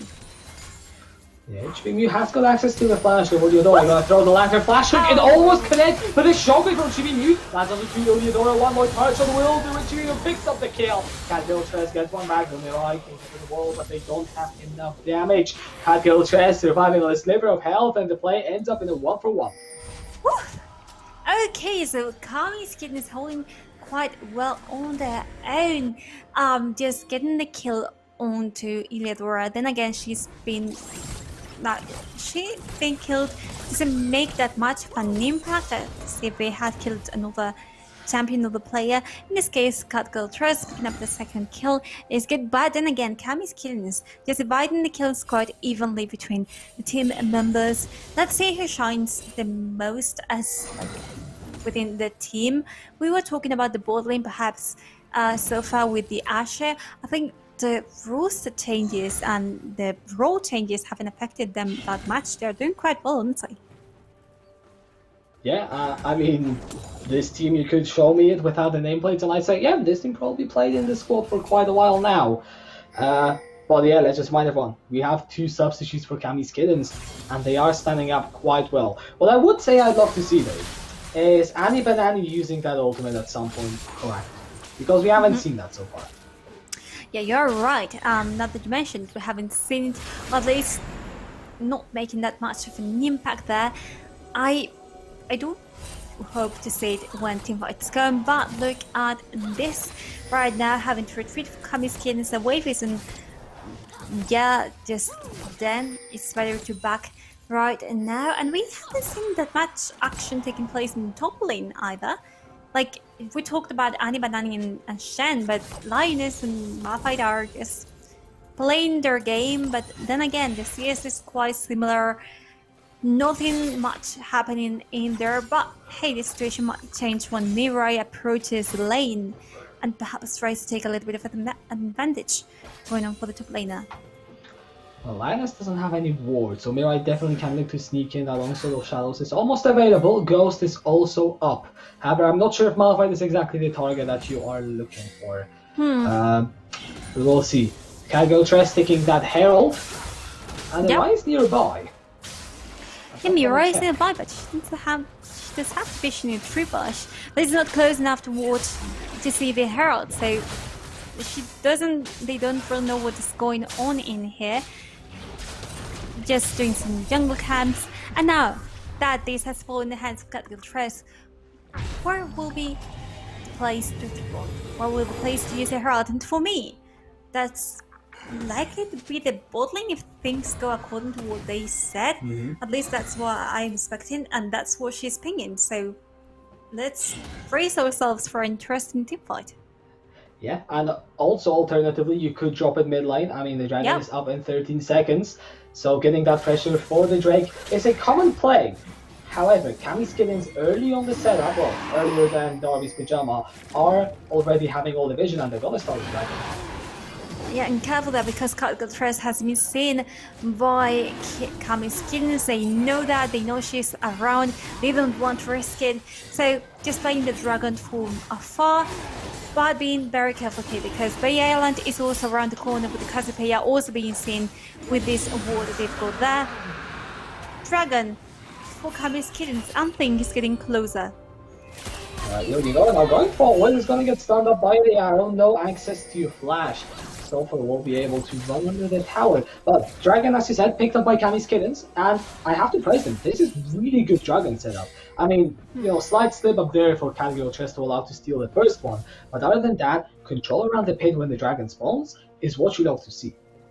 And also Darby didn't do anything to contest it, like they didn't do that. Oh! Okay, Cargo Tress going insanely aggressive. Stand United used defensively, the hook coming in as well to play. Stand United got interrupted in the top lane, and Cargo Tress, you know, Cargo Tress is having to carry the weight on her shoulders, and that's gonna be a problem for me. I mean, when I see that the kills are just not being divided, and I don't mean by like between all the team members, but like when I see that all the kills are going to the one team member, that means trouble for the team, because they know who is going to be focused, and that can be quite dangerous. Now, if they manage to make profit out of it, manage to make it better for them, so just give some kills to Cassiopeia or to Tristana so that damage is more evenly divided, then I think they shall win this cleanly. But Cammy's Kittens are not gonna make this any easier. Yeah, for sure. You gotta use that lead that you have, get your other members fed. At the end of the day, Darby's Pajama Guardians are running a 3-carry composition with another Cassiopeia and Tristana as well. And then on the other side, before that happens, you have a lot of single target lockdown for Cammy's Kittens with the Ash Arrow follow-up from Heckler and Shen. You're gonna have CC for days. So I'd say Darby's Pajama Guardians gotta get moving, gotta stop it. Yeah, exactly. They need to start moving. They've been playing a quite slow-paced game of sorts, not risking it that much apart from that one play where they died. And now perhaps it's time to start taking, picking up the pace, start doing some more plays around the map, establishing that pressure. As for Cammy's Kittens, we've talked about it, then again, it's time to start doing that as well. Lily's roaming, look very close to this. Sunny's roaming with Mirai. And I'm looking at some potential plays here in the bot lane. Iliador just risking it so much. Yeah, looking forward, she gets polymorph, good flash away. The arrow is also going to be dodged away from Iliador. She's going to go down and Academy gets into the fight. Double teleport coming with the ball. And Mirai picks up the first kill onto Iliador. Lioness finds Bucket only onto Mirai as Elizabeth picks up the second kill of the fight. And it is now those Guardians on the forward, moving in. Force the flash from Sue's baby girl. It's a 1-for-1. The jungler falling down, but there are no objectives to take. And instead, the jungle is going to be the top. But that was so risky. Iliadora being saved by the rest of teammates. she risked, but I mean, at least they got a kill for themselves. And gaining quite a bit of a gold lead in there. Look at it, almost 3k in advance for them. And I think Davi has this ability to just turn around situations that seem unfavorable to them, and that's exactly what they do now, forcing Kamiskins to retreat. But hey, nothing is just yet. Both teams have a dragon. Both teams are just carefully measuring each other, seeing what they can capitalize on the mistakes that the other makes. And look at this, it's one of the examples. This is just a wet noodle fight. Nothing's gonna happen here. Nope. Top lane island. Like I mean, usually you say top lane island. Remember last game? It was a bit different. That was top lane hell. But that was due to the Wonders ones that they were engaging in constantly and constantly getting killed, which wasn't the best thing to do ever. But well, in this game it's been completely different. Just, in this case I think we can call it top lane island. And in the meantime, let's see what they decide to attack up next. We have Dragon up in 30. Yep. So they are gonna have to be very careful, but it seems like they're worrying that much about it. They're backing up, they have the time to go back to Dragon Pit once they want to do so. 20 seconds to go, they are not gonna have enough time, but look at that. Lulu and Ashev ready there, just carefully preparing for a potential fight. Yeah, I mean, this time around it's Darby's Pajama Guardians who get this set up on the Dragon. Right, it's going to be too late. I mean, they will be able to get to the pit in time for a potential steal for sure.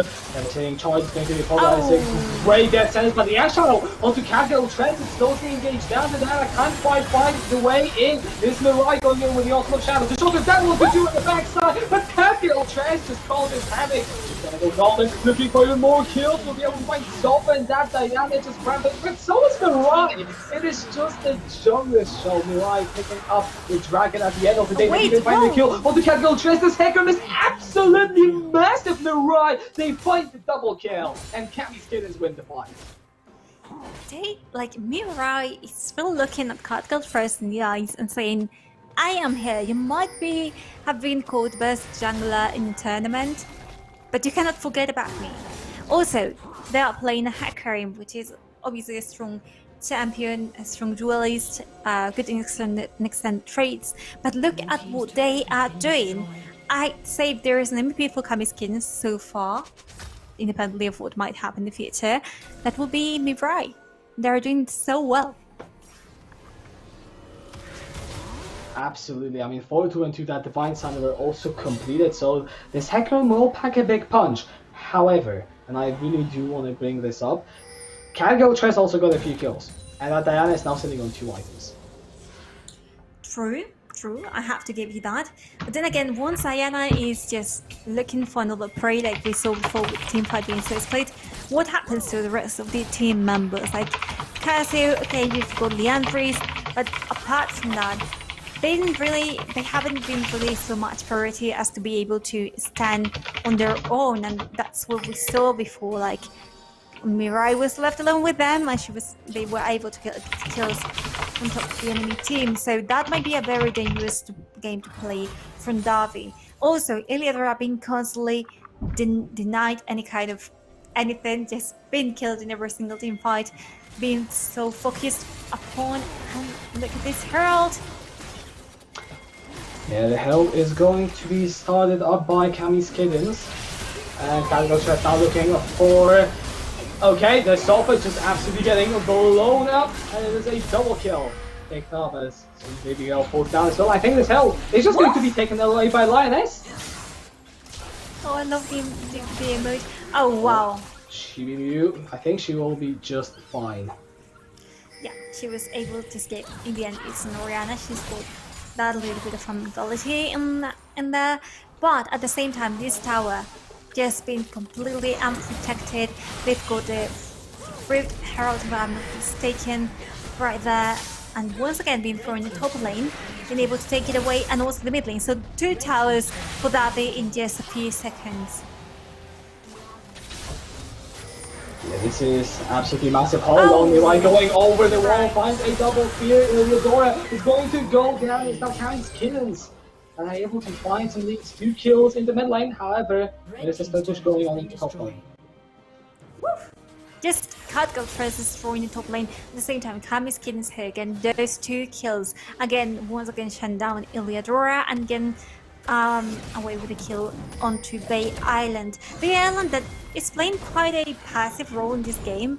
I mean, considering the strategy they were coming in with, I kind of understand it. But what I do not understand is, it's like, I think she's doing a good role. But the one that I want to see doing more is kind of Lioness, you know, with this Malphite. I do want to see her shine, and I think she can do so. So, yeah, I want to see more action come from Malphite. Absolutely. I mean, 002 currently not necessarily the highest of involvement. However, that ultimate has such a potential to start up fights, especially that I'm just gonna go back to what I said in the draft with you know, the Diana Malphite combo. With Catgirl Trace on 3 items, it's going to be insanely scary, throwing Cassiopeia into the thick of things, and suddenly you have just a death ball running at you. Absolutely. And if you look at Kami's Kittens, I'm also perceiving a little bit of the same thing to Mew. And so far, he hasn't been able to shine that much in this game. She's taking more of the backseat. And so is doing Annie Banani, but things are about to change surely if both these teams want to establish a clear lead onto their team. So wait for it, because the ward season has started. And look at them trying to go for this bot lane tower. Well, let's see if they can take it. We've got all the ultimates available, almost about on Stand United. The shot from Catgirl Trez is going to start off their fight. Pyro goes wide, can the lantern be clicked? Catgirl Trez will flash away. She still survives, also shadows from Mirai to the backside. Oh my and the gosh. kill is found. As the rest of Kami's Kittens will stay alive, are they looking for a way back in? The answer is going to be no. The dragon up now. They're going to go straight towards it. 30 seconds until Catgirl Trez goes back to lane, but Kami's Kitten has perceived danger. They just have to take the dragon a little bit away from the pit in order to be safer and not reached by a Davi. And Davi similarly just been happy with it. They are going to leave it be. In the meantime, Malphite has been split pushing there in top lane, so good job split pushing there. Let's see how this affects the rest of Davi moving on to the next minutes to the mid game. Oof. That was a close one. It really was, Real but close. not going to be there in time. Alright, I mean, the soul point is going to be up in 5 minutes, and technically if you look at the goal, if you look at the items, it feels as if Darby's Pajama Guardians should be in the lead. And I mean, technically speaking, they are, but no matter what happens, it always feels like as if Kami's Kittens actually have a, you know, legitimate shot to just win a team fight massively. Yeah. Yeah, I feel like whatever they do, even though they do well, they end up losing team fights, which is not that good. And for me, it's all due to Mirai. Again, I would get tired of saying it. Their Hecarim is amazing. And we might see it in action once more now that they are fighting for the Baron right here. And the Baron has been already started. It's down to 4,000. Let's see. They're right. Oh. They're going to go in with the Onslaught of Shadows, but there's a double knockup in from the Baron. And Banani goes to the backside. And Chibimu already kills Iliadora. Kami's Kittens. No one is dying from that keep until now. Annie Banani is finally going to go down. But Catgirl Trez, keep your eyes on the Diana. Chibimu has to go golden. Sofa trying to kite back away from that assassin. Over here comes Mirai. And now Catgirl Trez forced to get into the zone. Yes, Sofa takes her down. And Lioness trying to run away, but to no avail. Chibimu taking her down, and Kami's Kittens are going to win the fight. They're going to take the Baron, and they're looking like they might just knock out the current champions. Absolutely agree with you. Now, one thing that I'd like to point that I find in out of place with Davi is that once they are faced with team fights, or whether they're getting flanked, whether they're getting backstabbed by the enemy team, they don't really seem what to do. They don't know how the communication is going, but they seem kind of undecisive when it comes to choosing their next objective. So once it seems like they are going to recover that advantage that they've got in the middle of a team fight, But then they decide to divide their efforts, and it just ends up taking them further into the enemy's trap. So I think that's something that they have to work on, at least notice how they don't seem to agree, like, do we go back and kill this person, this champion? Do we turn around? What do we want to do? I think that's a decision that they need to agree upon. Yeah, I mean, they gotta find some way of, well, not doing those fights, and also we'll see how much utility can be taken with this team fight win. The Baron is still, of course, up. So, potentially, the next focus, still 2 minutes until this dragon, but we are entering a bit of a lull state. Yeah.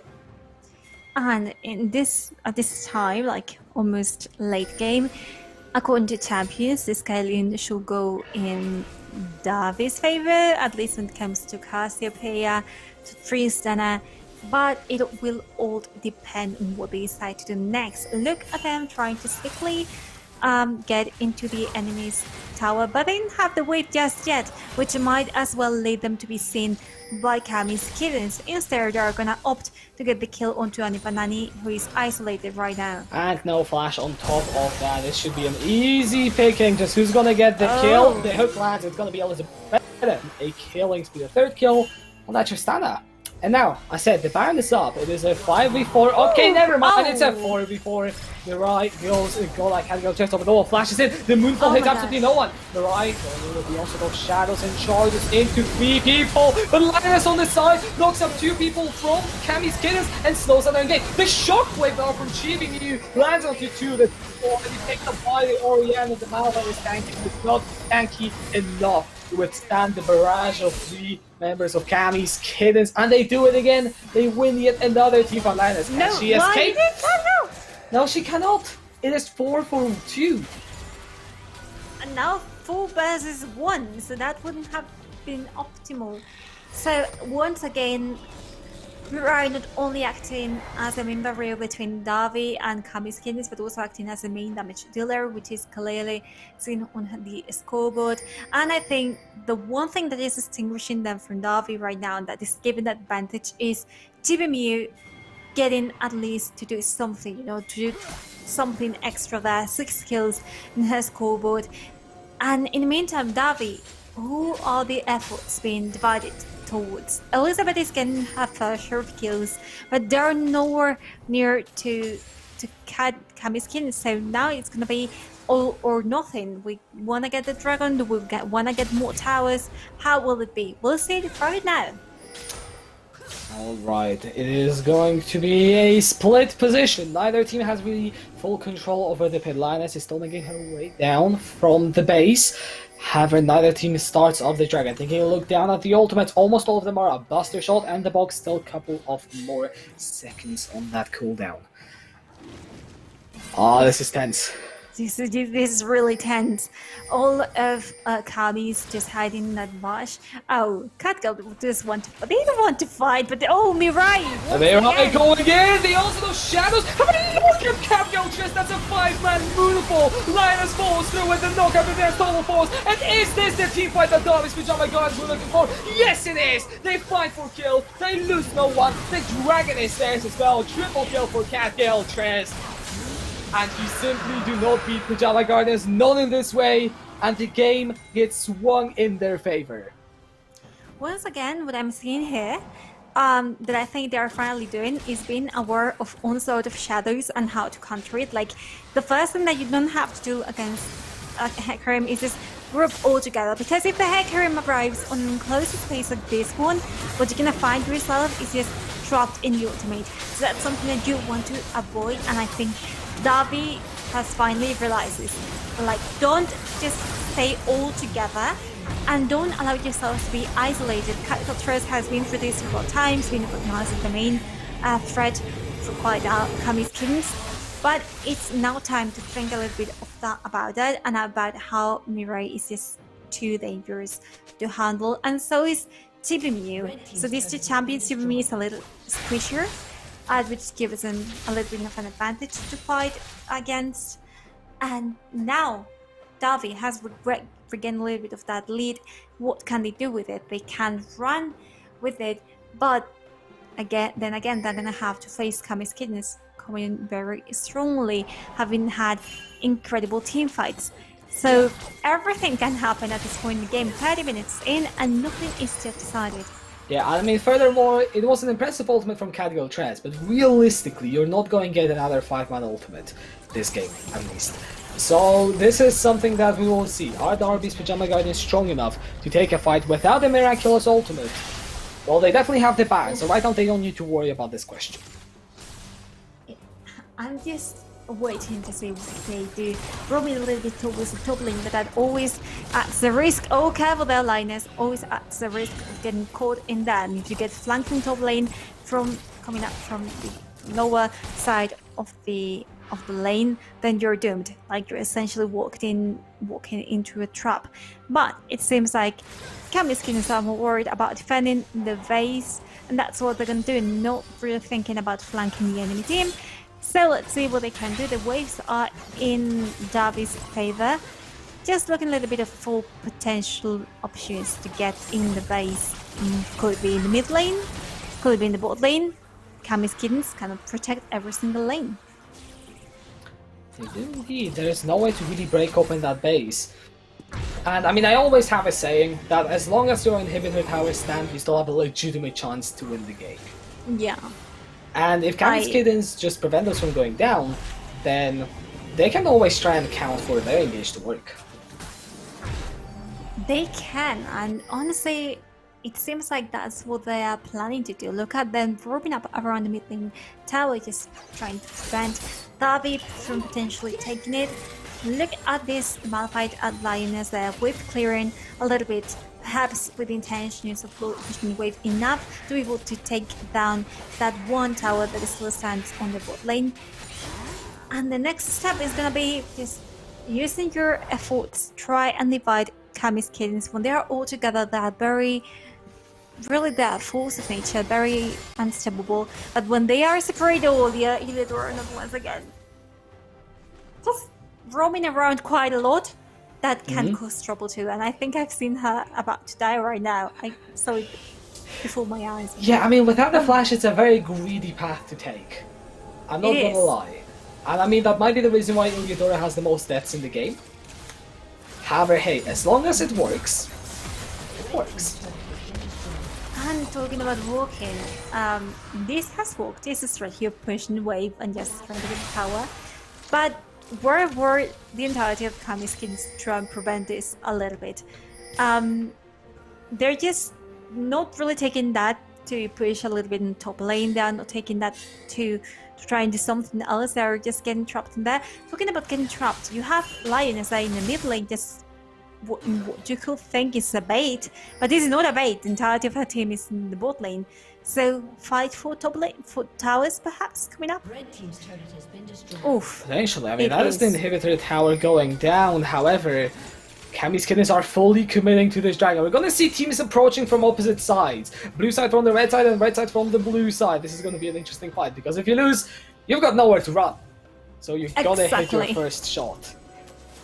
Oof. Let's see what happens right and now. Just trying to hide. Look at the vision that Kami's got from Darby. Almost nothing. They don't really know what they can be. They just even popping up out here and there. Yeah, it is basically blind. And also there is a minion wave at the inhibitor, so Darby's are just fine postponing this fight as long as possible. The teams now took positions along the river. I mean, Kami's Kittens is gonna do something. You either pull the trigger right now or you're gonna go defend that base, because you can't just stand here.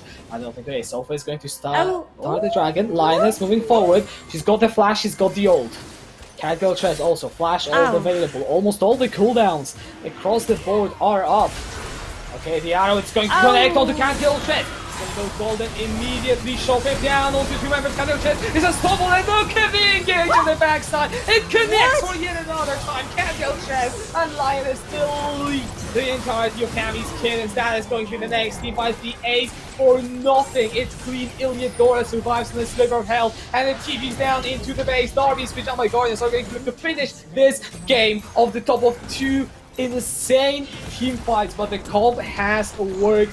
The game was long, it wasn't clean all the way, And the Darby's Pajama Guardians are gonna make it to the finals to defend their title.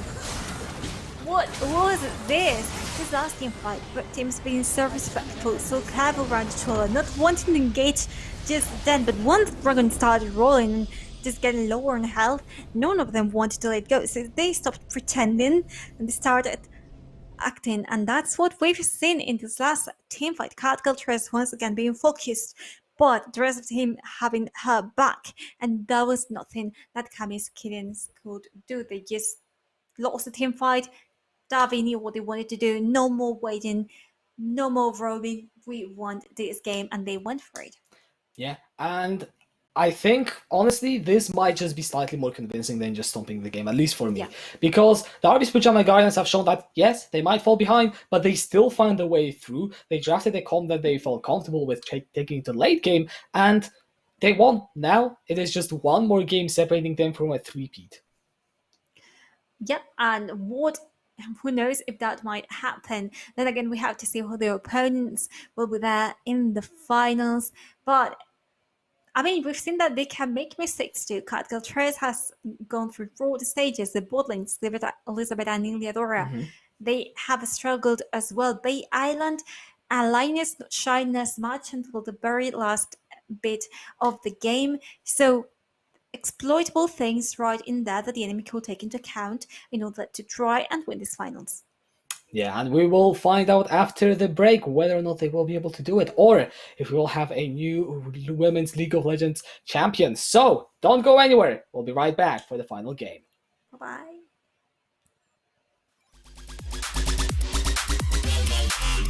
Cool, I am going straight into my window.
Welcome back after the break. We are ready for the finals. It's Derby's Pajama Gardens versus Out of Position.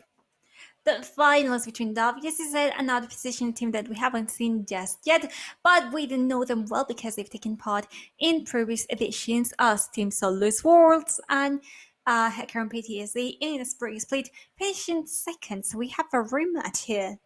Yeah, we definitely do. However, before we get into the game, one more shout out to our sponsors, Unite Students, which provides student accommodation in 25 different cities with rooms available even for the next academic year. So, if you are interested in that, make sure to check them out. And of course, Logitech G providing some top quality gaming gear. So, thank you to them for sponsoring this event. But back to League of Legends, back to action, because as you said, this is somewhat of a rivalry here. Exactly. I think this is the rivalry, right? Like you've got Davi with like a very different kind of style. It's also something that we discussed a lot during the last split and in winter, which is what we're always trying to get conclusions. Like what is better to be a part of the same university? Do we want all the members to be part of the same university? Or would you find a team that is made out of like students from different universities is stronger? And we're discussing this again and again. We had different ideas on the matter, like maybe if you go to the same university, you can get together, you're closer in distance, at least that's what we will assume. So perhaps you can meet up to play. If you are from different universities, different schedules, different, but we couldn't come to a conclusion once again because you get these finals once again out of position from different universities and Davi, who are from the University of Davi. So, I mean, even though Davi has won in previous matches, it's like the eternal question: who will make it? Is it time for out of position to take back the crown? Will they just not take it once again? We have to wait and see, but what can I tell? I can tell you now is that this is one of the games that had me the most hyped in case it took place, and it is taking place. So I'm happy. Yeah, we're here. I mean, we just saw Derby's Pajama Guardians come off a win against Kami's Kittens. Not necessarily a stomp, but it was a really solid team fighting win. And out of position, we haven't seen them. We know they beat the winners of game 1. I swear to God, I actually forgot the Velvet name. Vixens? Could be? No, it was the other one. It was Jabai? whoever faced the Yabai. Velvet Vixens. Well, almost got it, okay, almost got it, versus almost got Jabai. it. Okay, yeah, I got them here too. Oh, Bruno's And- Pizza. There we go. Yeah, they beat Bruno's Pizza in the last round. However, that happened, and now they are here. They are here to contest for the title. But what are we sort of expecting for those teams? I mean, Darius Pajama Guardians, Cut Girl Chess for sure. I mean, yeah, but I'm thinking right now these two teams have faced each other several times, and it's not just a matter of this tournament. I think they can read each other quite well. They've got very different playstyles. In the case of Davi, it's very jungler focused, as you said. Tactical Tres looking more towards that bot lane as well, just giving them priority, and leaving Lioness, as we saw in the last game, with more tanky tops to deal on her own in the top lane. On the other hand, if we are looking at out of position, I think they do have a strong top laner, but the focus on the carry will be either on the mid laner or on the AD carry. So kind of shifting the strategy a little bit here. And one more thing they've told us about themselves is that they prefer to play aggressively. They can adapt, but of course, if they can choose, they prefer to play that one style. You might recognize them as viewers from like Team Solo's Worlds and Hackam PTSD, the previous names that they played under. Now here we've got them under out of position. I love the innovation here. And once again, players that you already know. I think that if there's one jungler that can face Catgal Tres here is Honeycomb. So we want to see what happens. We will have to indeed. And is there anyone who can really put up a resistance to Darius Pajama Guardians? Because they did not lose a game before playoffs, and since the playoffs are best of one and they're the finals, they didn't lose a game in the playoffs either. So they still are yet to lose a Nexus in the summer split as a team, at least from the information that I have. So it really is a big task right of position. You got to hand the first loss to Darius Pajama Guardians here. However, hey, if you do it, you get a title, you get all of it. So why not? Well, why back out now? I just fully expect both these teams to leave everything they have on the Rift in this one last game. And I mean, hopefully from draft we'll have a better idea of where out of position want to be playing around. I mean, yeah, I think out of position we'll be playing. It's a good question. Yeah, it's like could be different things. Yeah, I think they say they play a lot around objectives, but of course objectives. What objectives? Dragons, barons, heralds. So you can't even be playing for top lane or bot lane. So it's a little bit miscellaneous in that. But saying that they have a main, a strong AD carry, strong mid, strong as in potential carries, then that gives you a different idea of what they might mean. I think it's gonna be a lot like if top lane is in trouble, if top lane isn't able to help to hold lane on their own, might be seeing more priority in the mid lane, as in to be able to roam around comfortably. If we see that top lane is doing just fine, they might focus more on the bot lane and give the carry priority to them. In the meantime, what we do know for sure is the players here. We've got Lioness facing the Atri Pony. So a lion versus pony, which is interesting. Catgirl indeed. versus Honeycomb here in the jungle. Bay Island or Baby Island? Island? I think it's Bay Island. I think it's Bay Island. Yeah, I don't think we're getting a substitute for the finals. No, but Baby Island sounds like an interesting concept, but I think it is Bay Island facing Vayne for out of position. Elizabeth and Ithera once more taking the bot lane versus Hell and Charlotte, who I can assure you are also very good players. Like both of these teams have made it so far, and it also makes sense considering the journey that they have been through. So any of these teams could potentially win, honestly. Yeah, I mean, this is also somewhat the nature of the best of ones. It is, just explosive. You're gonna really get in there, really surprise your opponent somehow, and try and find an upper hand that way. Another ththing that also, I'm not thinking about is Darby's played a very reserved sort of defensive game. last time around that we saw them. Well, until they, of course, got to team fights. Will out of position bring that same defensive style, or will they try to go offensive? That's another big question to consider. I think they will try to be going aggressive onto Davi, just because, again, I think they know each other well, and I think Davi, in comparison to Out of Position, have a more calm play style. Out of Position, depending on the picks, of course, but they tend to be more aggressive when it comes to it. So that's what I expect. But I would also like to talk a little bit about some quirks, some information they have provided us with, just to add a little bit of a spice here to this game. And that would be, well, we got information about them. Like they have practiced together quite a lot for Out of Position. They play together quite frequently, whether it's around, whether it's normal. Like they do really have that practice and synergy. And something that we might bring into the game are matching skins, because apparently they do really like to match the skins with each other. So we might see like a very beautiful team composition, including skins, which is something to like aesthetic for ages. Yeah, I mean, hey, I would love some matching skins. However, we are in the picks and bans. For Woo! everyone's information, Darby's Pajama will take the blue side yet again. Out of position on the red, and okay, maybe Oh, we'll no. just get into the draft at some point soon. Don't worry, guys, the game is still gonna get there. I think the sides are going to stay the same. I think we can still expect Darby's to be on the blue side. So the real question is, do they still prioritize the Thresh for Iliadora?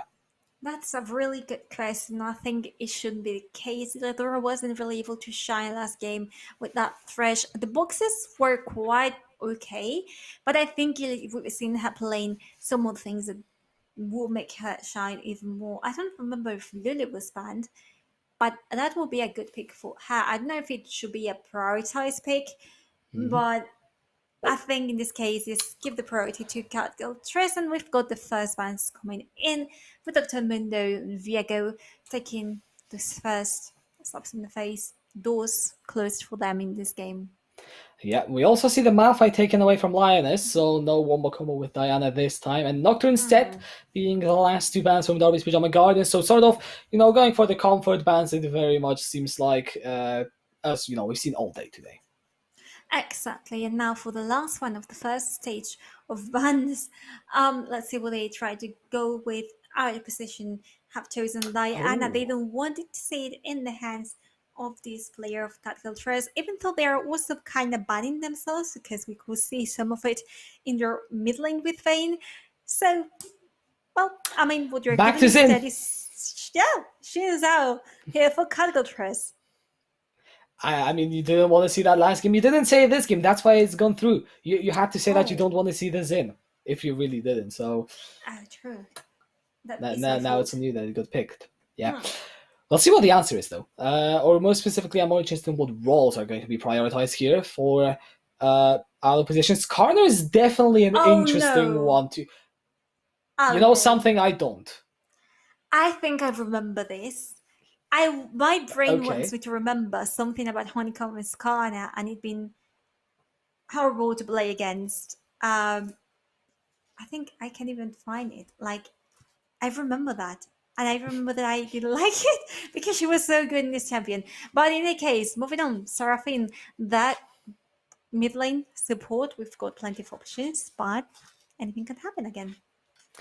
Yeah, and also it is already sort of a setup for potentially a pick comp or just generally a good team fighting tools with that Encore, with the Impale more being for a single target. I can definitely see that already setting up. However, looks like Lioness is going to be on the tank duty this time. It is the Ornn providing the engage for the team. Exactly. On the Iron Fort God, and he's gonna be right and there. I think it's a good pick for Linus, honestly. The ultimates, once again, is kind of similar to Malphite when it comes to it. So, engage ultimates, that's good. We live for that, and it's now time for them to keep on choosing. We're gonna go with Kais in this case for the bot lane, a little bit more aggressive, perhaps. Let's see how Elizabeth can do with it. Yeah, I mean it is very much a different champion, and well, I want to know what sort of support is going to be paired with that. You usually see Kaiser with engaged supports, but that would mean this team comp is now suddenly a very engage heavy. If you have Ornzin and I don't know, something like Nautilus is usually paired up with the Kaiser, and Thresh is still open as Volibear is our last pick for the first phase. Exactly, Volibear, him I'm expecting to go top lane with his corner being there in the jungle. And next ban's coming in. You talked about Thresh, he might get banned. The other positions tend to do so. I'm taking their time in that. It's like the last game, you need to think about it. Cassiopeia, it is going to be a direct ban towards the island. I didn't really think she was able to do and to like show all her potential in this champion. Mhm. But then again, it's their decision, and I think it is well done. I think Cassiopeia, Bay Island, again, I said it, a deadly combo that we didn't see last game, but we can see it in this one.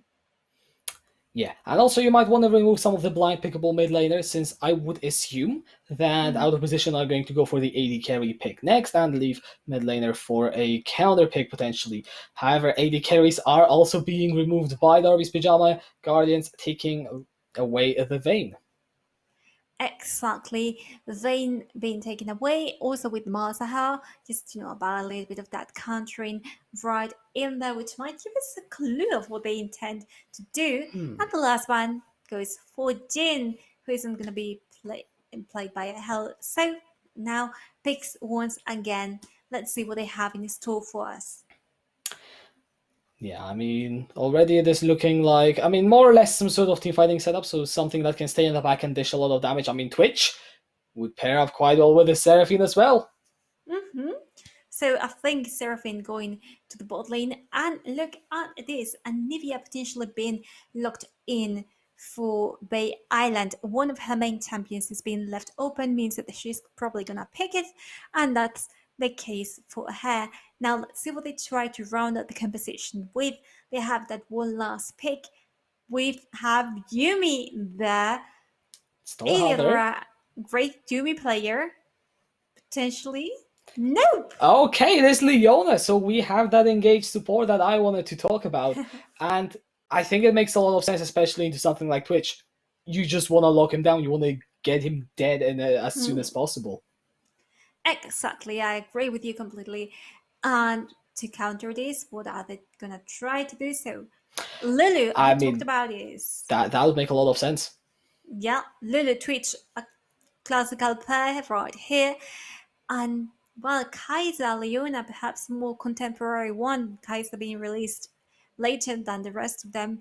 Mhm. But it's going to be a quite interesting one. So that means that Seraphine ends up in the mid lane. And now that we have complete compositions, Davi having a tanky Oni top lane facing this Bear might struggle a little bit in the levels. On the other hand, you have both junglers in the best champions with Cutgirl Trace, with Shinza and Hong Kong on Skarner.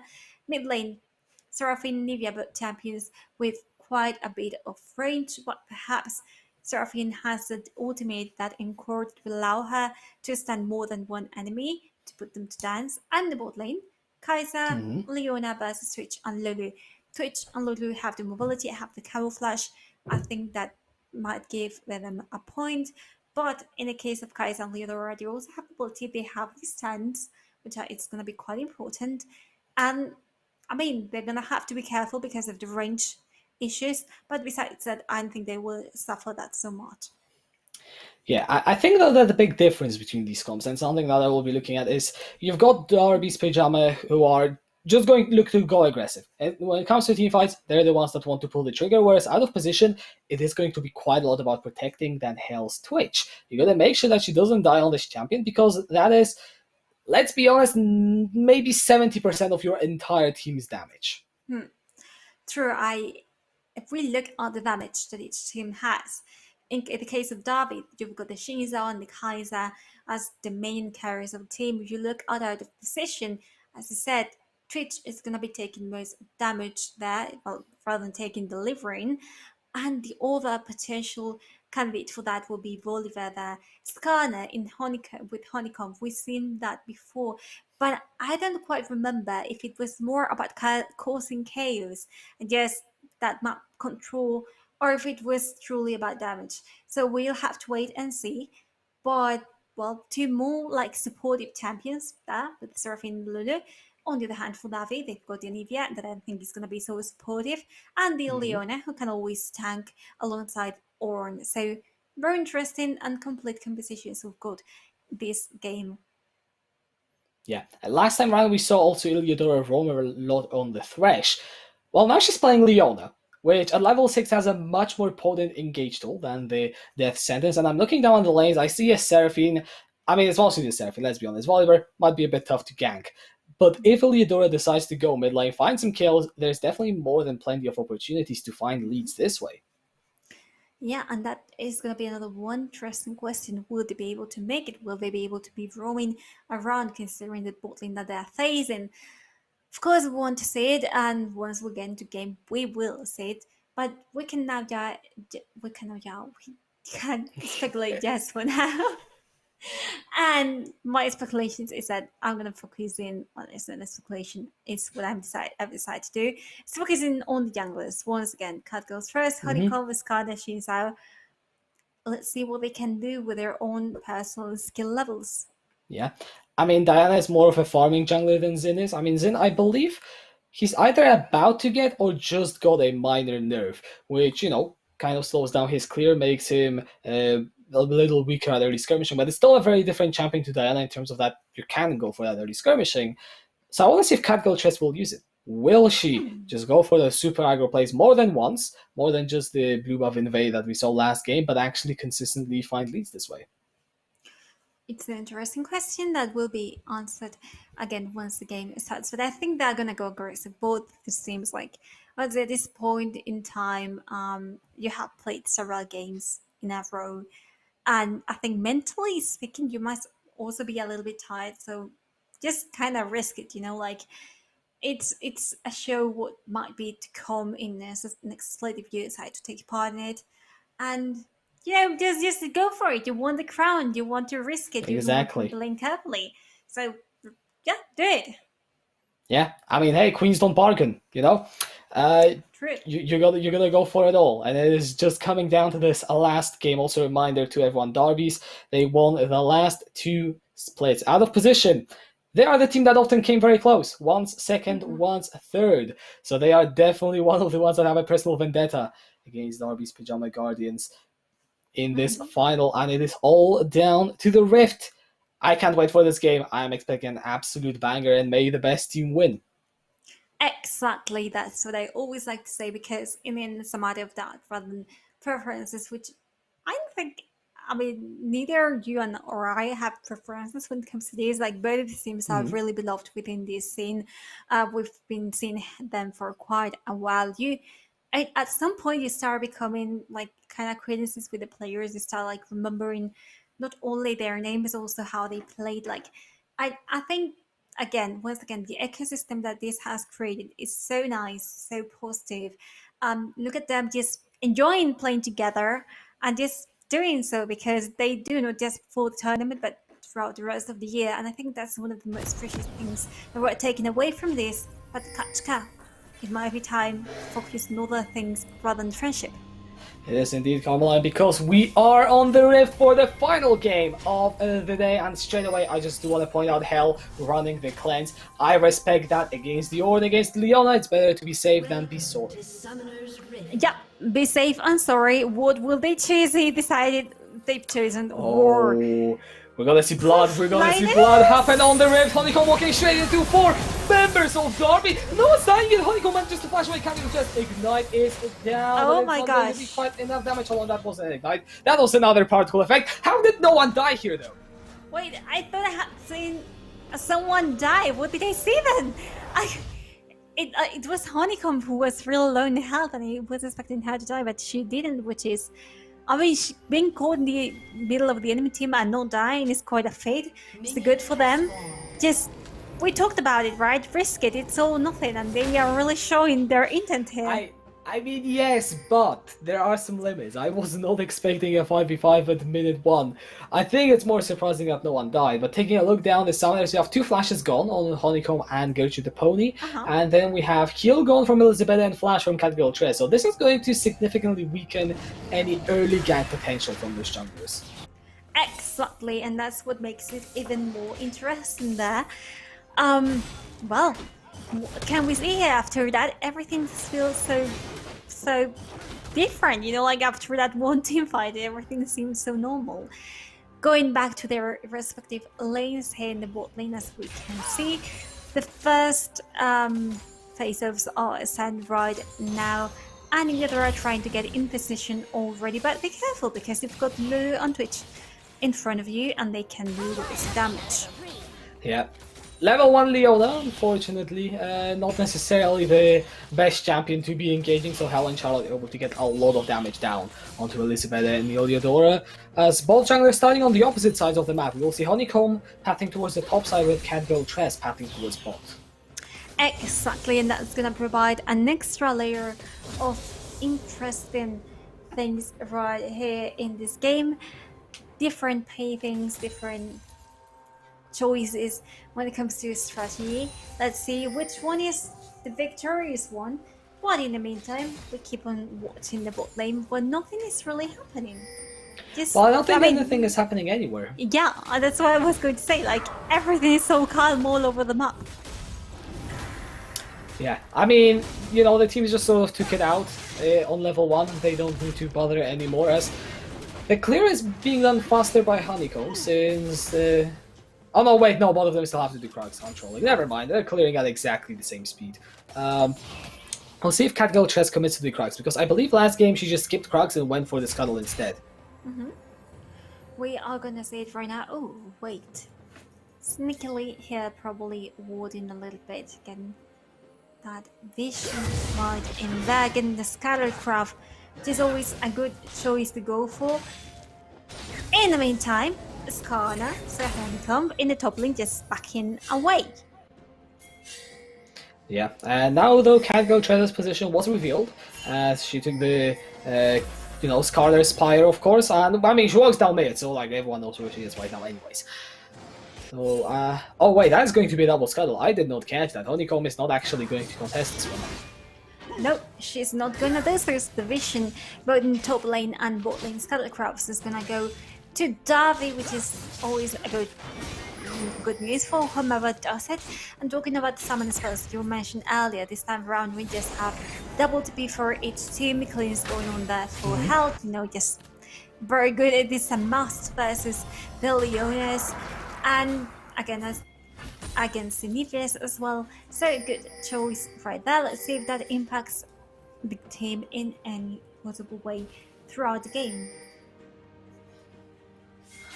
Well, Gertrude the Pony is just stuck under the tower. She can't really move, as Catgirl Tress was sticking around for a potential gank, but instead, you know, not wasting her time, wants to get back to clearing. If you can't find any ganks, then you try and find some other ways to get ahead. Exactly, you need to either CS power farm, or you need to get a little bit of experience in the enemy's jungle camp, which is what Honeycomb is doing right now. But look at them picking in at Bay Island there in the mid lane. Yeah, I think also the dragon might be a focus. The Scuttle Crab vision just runs out right now, and we've got a pretty strong bot lane priority for Herald and Charlotte. Oof, careful there.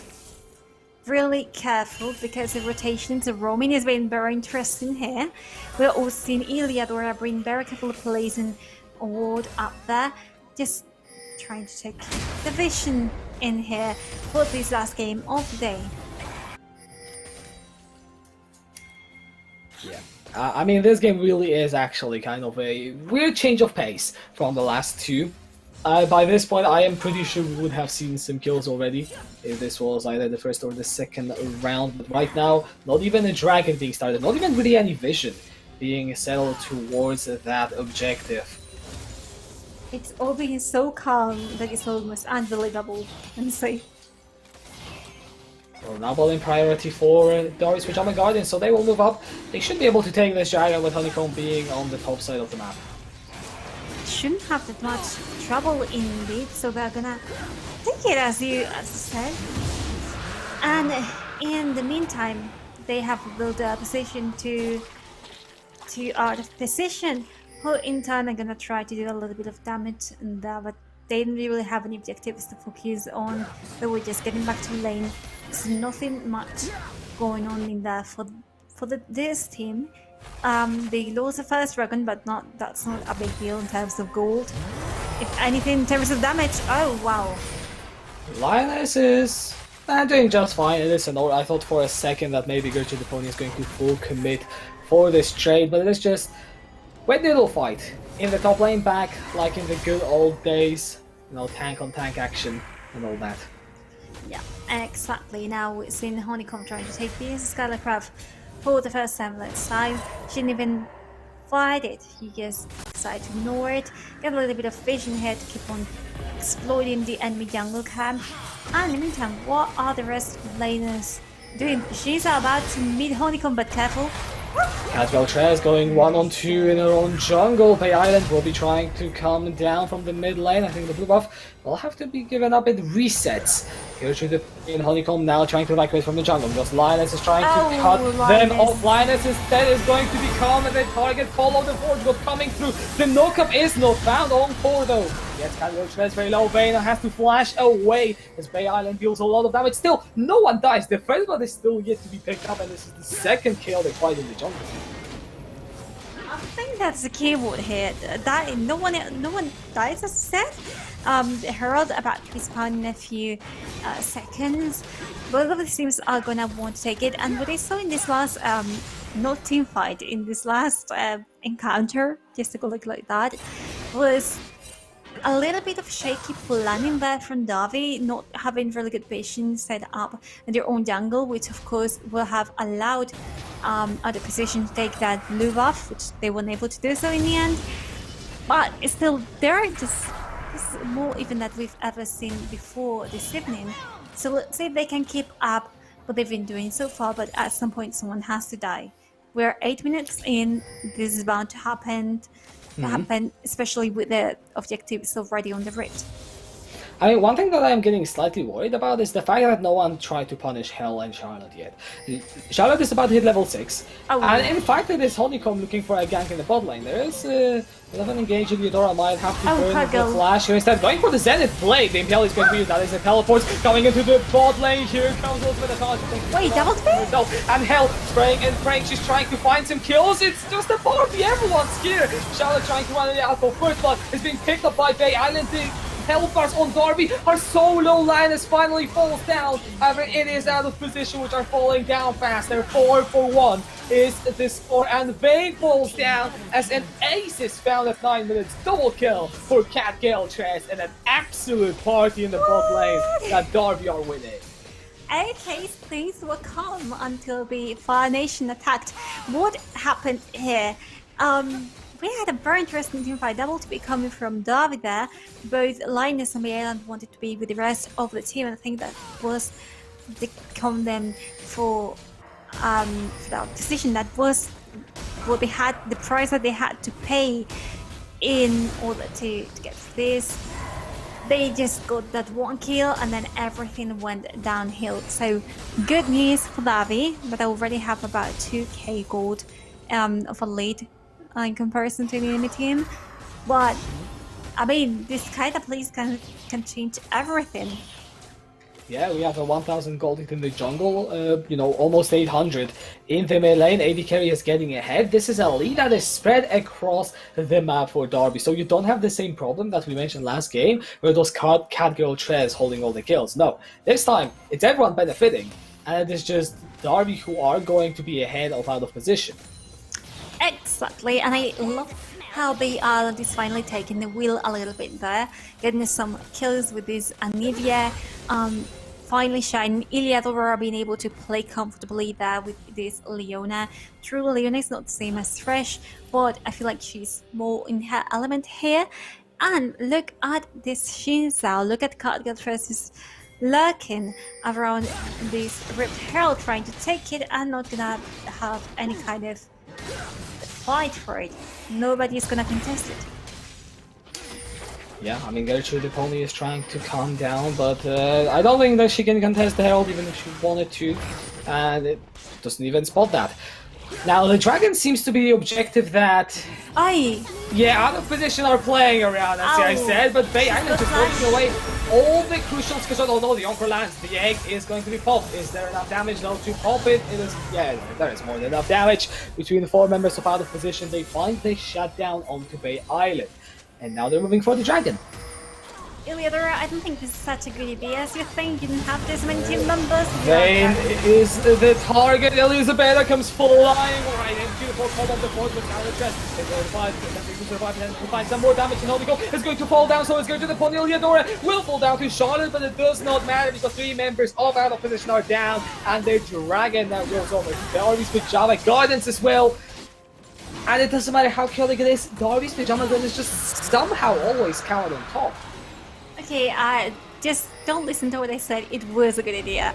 It just seemed really risky just getting in the middle of the enemy team without having one of your team members with you. But it didn't simply affect Darby, right? They got the team fight on their own anyway, so good move right there, just showing so much dominance over out of position, who are now relying a lot on the Seraphine on Vayne, and relying on the Seraphine that was meant to be more of a supportive champion might be a problem later on. Well, we will see. Leandris is completed, so there's definitely some damage. And this game, I just want to emphasize it, it's not over for out of position. It's at 2,000 goldie at 13 minutes for Darby, so for sure. Doesn't look great. However, Hell is still the hope for that key team. And It was? that's just a caster curse if I've ever seen one.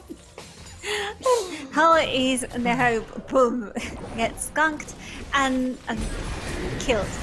So hold on, let's see if this works. So Catgill Tress is the hope for Darby's Pajama Guardians. Okay, no, it doesn't work every time.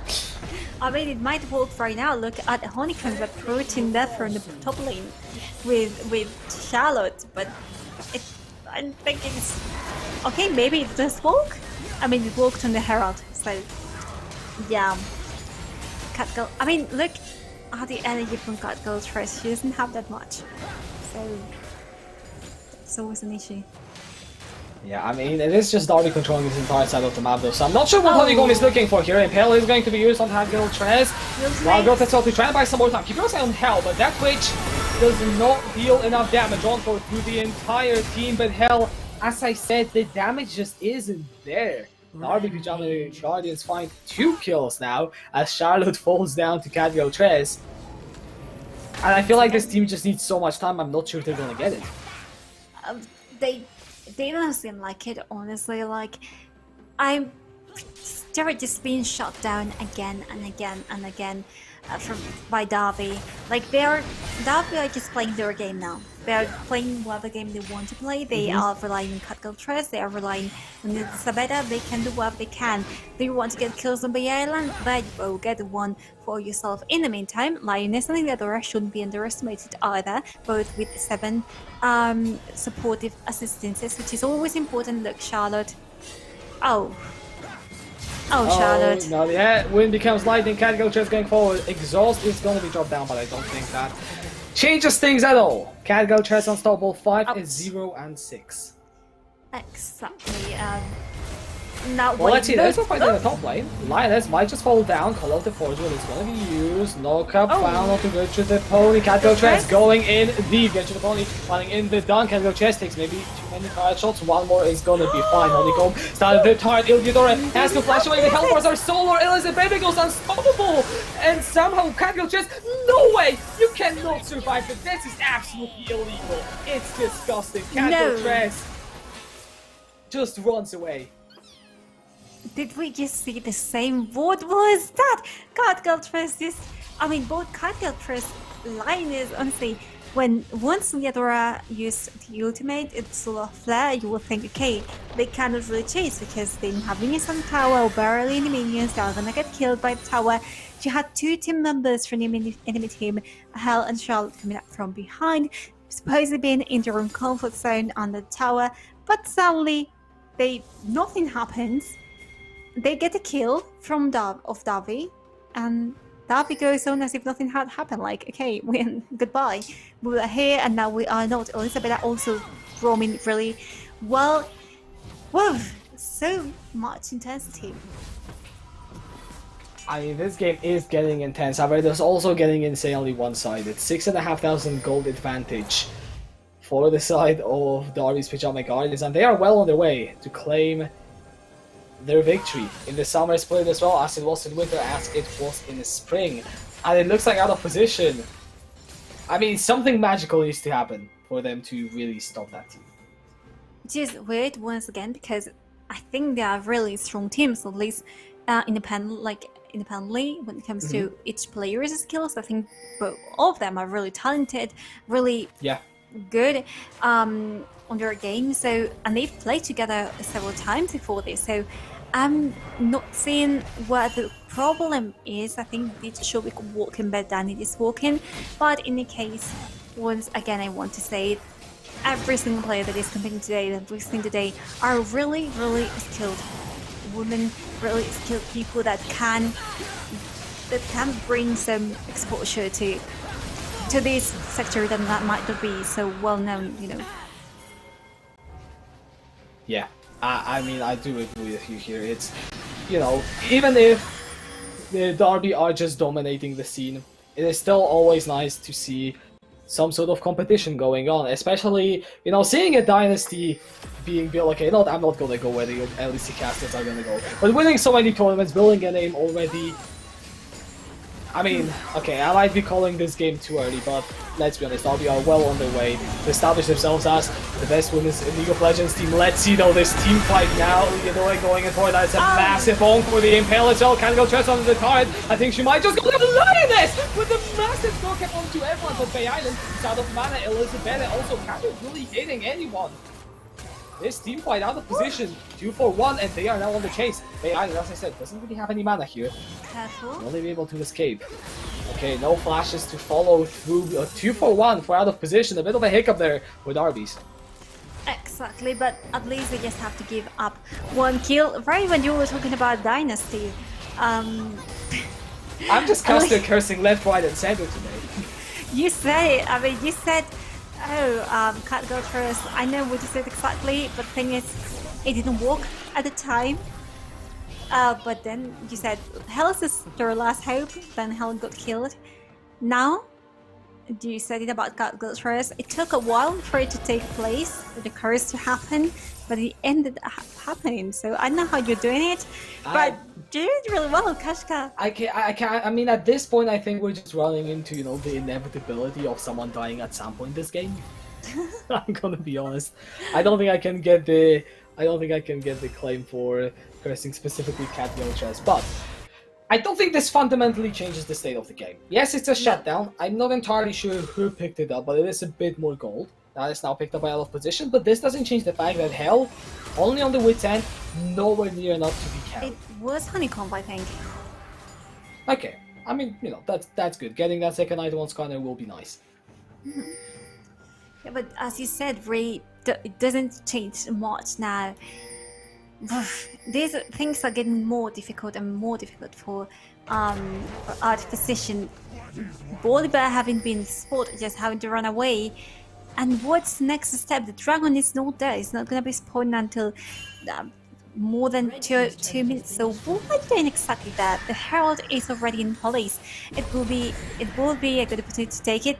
Okay, never mind. They have summoned it. Let's see what happens right now, because the team fight is coming. It's on the way. It is meant to be. And Elizabeth and Bay Island are kind of alone. Hell is coming out of the cell. Hold on, can't go Trez, going to get impaled yet again in the middle of everyone. Look at this, all of Hell is going to get caught out. Cannon Trez jumping straight onto the Twitch, but the Twitch is surviving with all the shields. But where's the damage? The damage is missing. It's not there. It's Darby Pajamas that are winning this fight yet again, 3-0. And now they are looking to take the push in the mid, maybe be going towards the Baron. They got all the options they want on the map.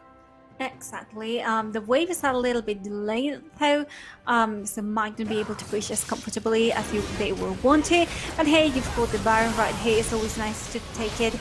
and just get to push some wave 6 down some more towers. 3 taken down so far, but careful because our position are not gonna let this go so easily. It's gonna have to be a miracle then. Vayne standing over the wall. Let's see if she can steal it.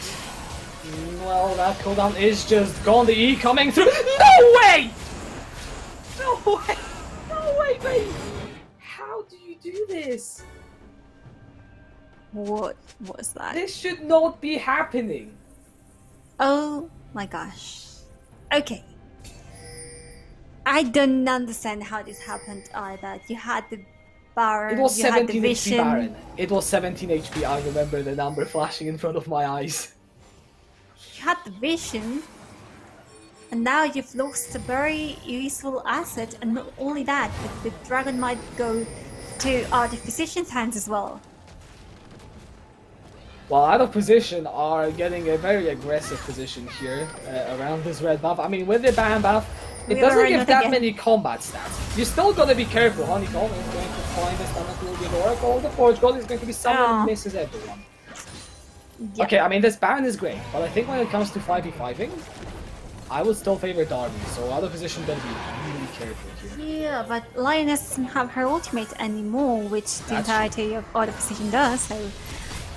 Oh, Oh, look at that solid flicker to the point. Going to be that only one. Lioness going forward. The Encore onto everyone. Health on the backside, spraying and praying for some damage with Elizabeth is already gone. Like Iliadora going into the backside. First declared from hell. Keep your eyes on this Twitch. Charlotte narrowly surviving on that move, trying to run away. The polymorph onto Catgill, just buying some more time. Honeycomb in the backline does take down Iliadora, but will die falling through. And it's only Vayne and Hell that survive. But that's not enough. The Cloud Soul will go to Darby's Pajama Guardians. And unfortunately, the Baron does not swing their fate when it comes to pure 5-on-5.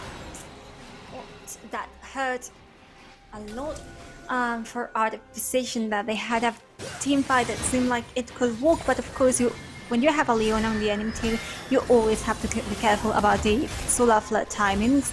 It is recovered really quickly. Look at it, already they're available for this support player. And the thing is, you have to be careful. The most tanky champions were caught in. Honeycomb managed to survive for a little longer as Darby was trying to just get the kills that they could, but apart from that, Honeycomb just getting another kill out of that fight.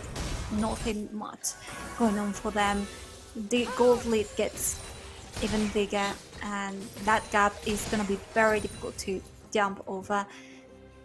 What they can do, okay, Iskana is the one perhaps helping the team the most, because Vayne hasn't been able to do so much. The ultimates did almost nothing for them, and Gertrude is finding herself in a position where she cannot do a lot for her team either, with been 6 deaths on her scoreboard, so they have to be really, really careful now.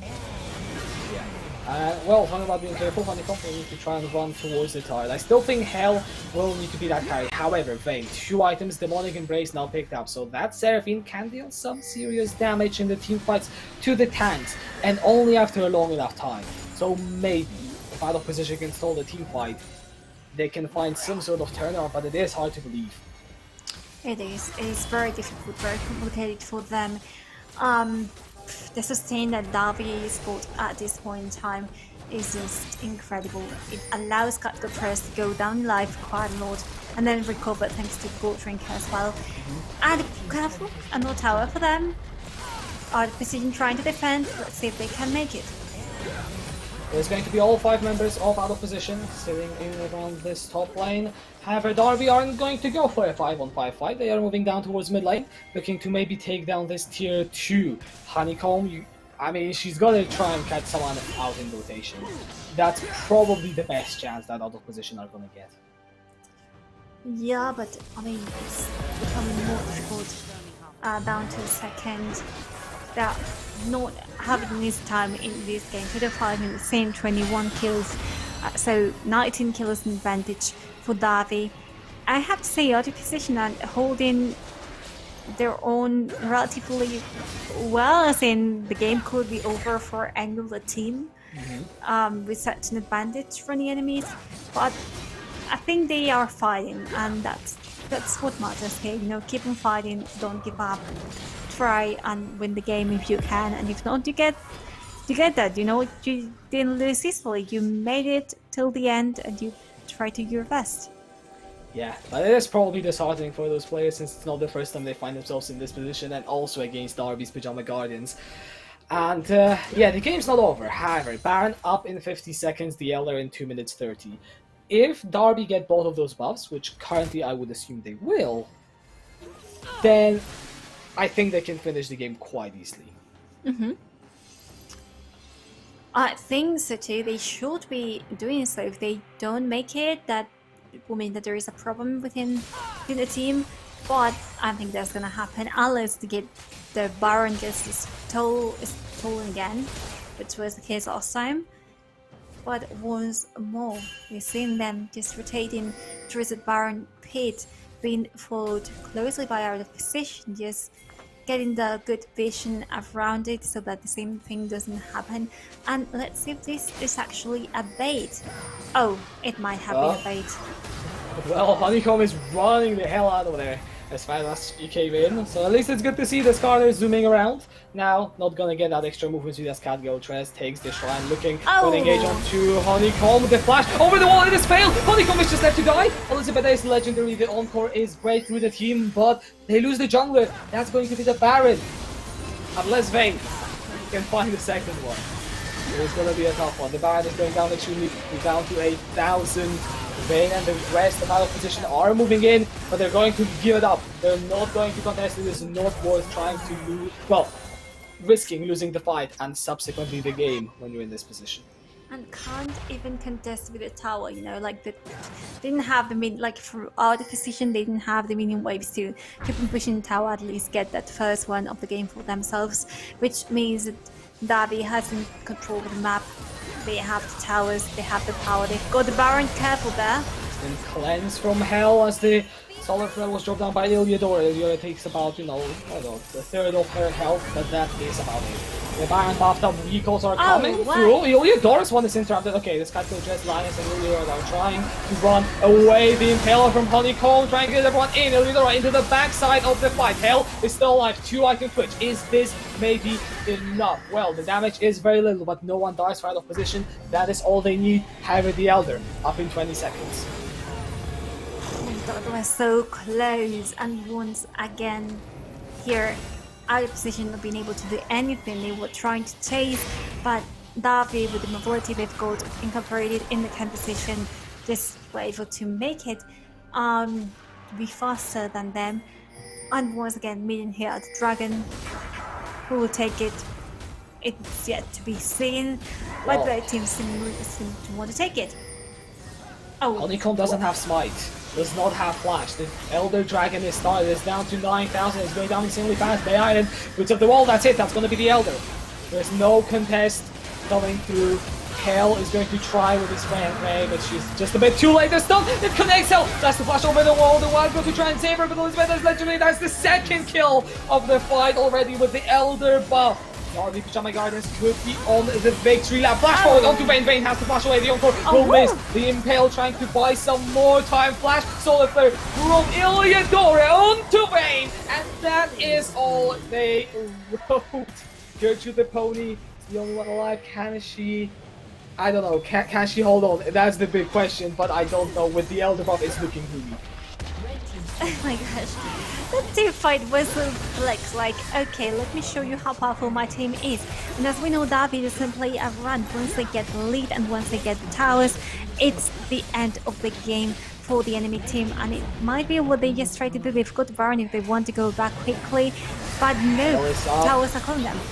2.5 items on the Twitch, but that just is not enough against Cat. Trez. Hell gets executed in the fountain. Charlotte and Gertrude the Pony just running away. The first Nexus tower is down. Vayne up in 5 seconds. Honeycomb has now respawned. Impale not quite available. That is the disengage. Iliadora dropping low. But look at all this damage. Elizabeth is legendary. The Nexus is now open. Vayne has respawned, but to nothing. And Derby's Pajama Guardians absolutely dominant fashion, but they cannot be stopped as they take their third win and are your 3-time Women's League of Legends champion. What was this game? It's been so intense from the very beginning with that first versus 5 team fight going on to this point in which Derby has been crowned once again as the current women's League of Legends champions, which I think it's quite a title to hold. Woof, that was amazing. It was. I mean, and this game as well, it felt like almost from the start they had something. I mean, yes, our opposition had very good plays. I think we should not be overlooking those, Yeah. but it still felt controlled. It still felt like it was Derby's game to lose at all points, and they just didn't. They carried it all the way through, just like they did in the round 2. They went throughout this whole thing without dropping a single Nexus. So I think it's fair to say that they Wow. are the best team in the tournament. I think we can say that in the entire history tournament as well, you talked about the legacy. Yeah. What is a legacy? Well, I think we're seeing it right now being built in front of our eyes. When this entire thing started, I remember discussing with you casters, like between us, the casters, like, hey, Yeah. what is this gonna be about? Like the narratives, the teams, do they have a history, a past together? It wasn't like other university competitions in which they had built a legacy, a dynasty already. I think, as you said, we're seeing how one is being built right here at Women's League of Legends by Derby. And hopefully it will be one that will transcend this team. Because as you said, quite a few of these players might be leaving us, might be graduating, so we might not see them again in the same squad. But I, for one, sure hope that we're going to see something continue beyond this current squad, because this is honestly something to behold, and it is a beginning, definitely, of something. I think so. Yeah. It's been so important to have all this support, but we've gotten support from several sources. So you want to talk about it? Yeah, I mean, one more shout out for, to the sponsors for supporting this whole tournament, for getting us through to the end. Of course, United Students, university accommodation in 25 cities in the UK, with rooms available even for the next academic year, and free cancellation. So if you need something, hit it up. And of course, Logitech G, providing some high quality gaming gear so that you can also win something and have some good quality equipment with it. So thank you to them for sponsoring this tournament. But other than that, I mean, I hope you all enjoy the show, and Darius Ujame Guardians definitely came today to play. Exactly. And well, one more thing to say, keep on being so positive, keep on creating that community that you are creating. I've seen these players talk to each other, play with each other outside of the tournament, which means that there is something being done well, because there is a true community being built out of this. So it's been a pleasure to work with you, Kachka. It has been a pleasure. However, I think this will be it for us tonight. So thank you all for watching, and make sure to tune in when there are any more tournaments. But from me, Kachka, and from Carmeline, and also from Cinzia on the production, that's going to be it. So have a good night. Thank you.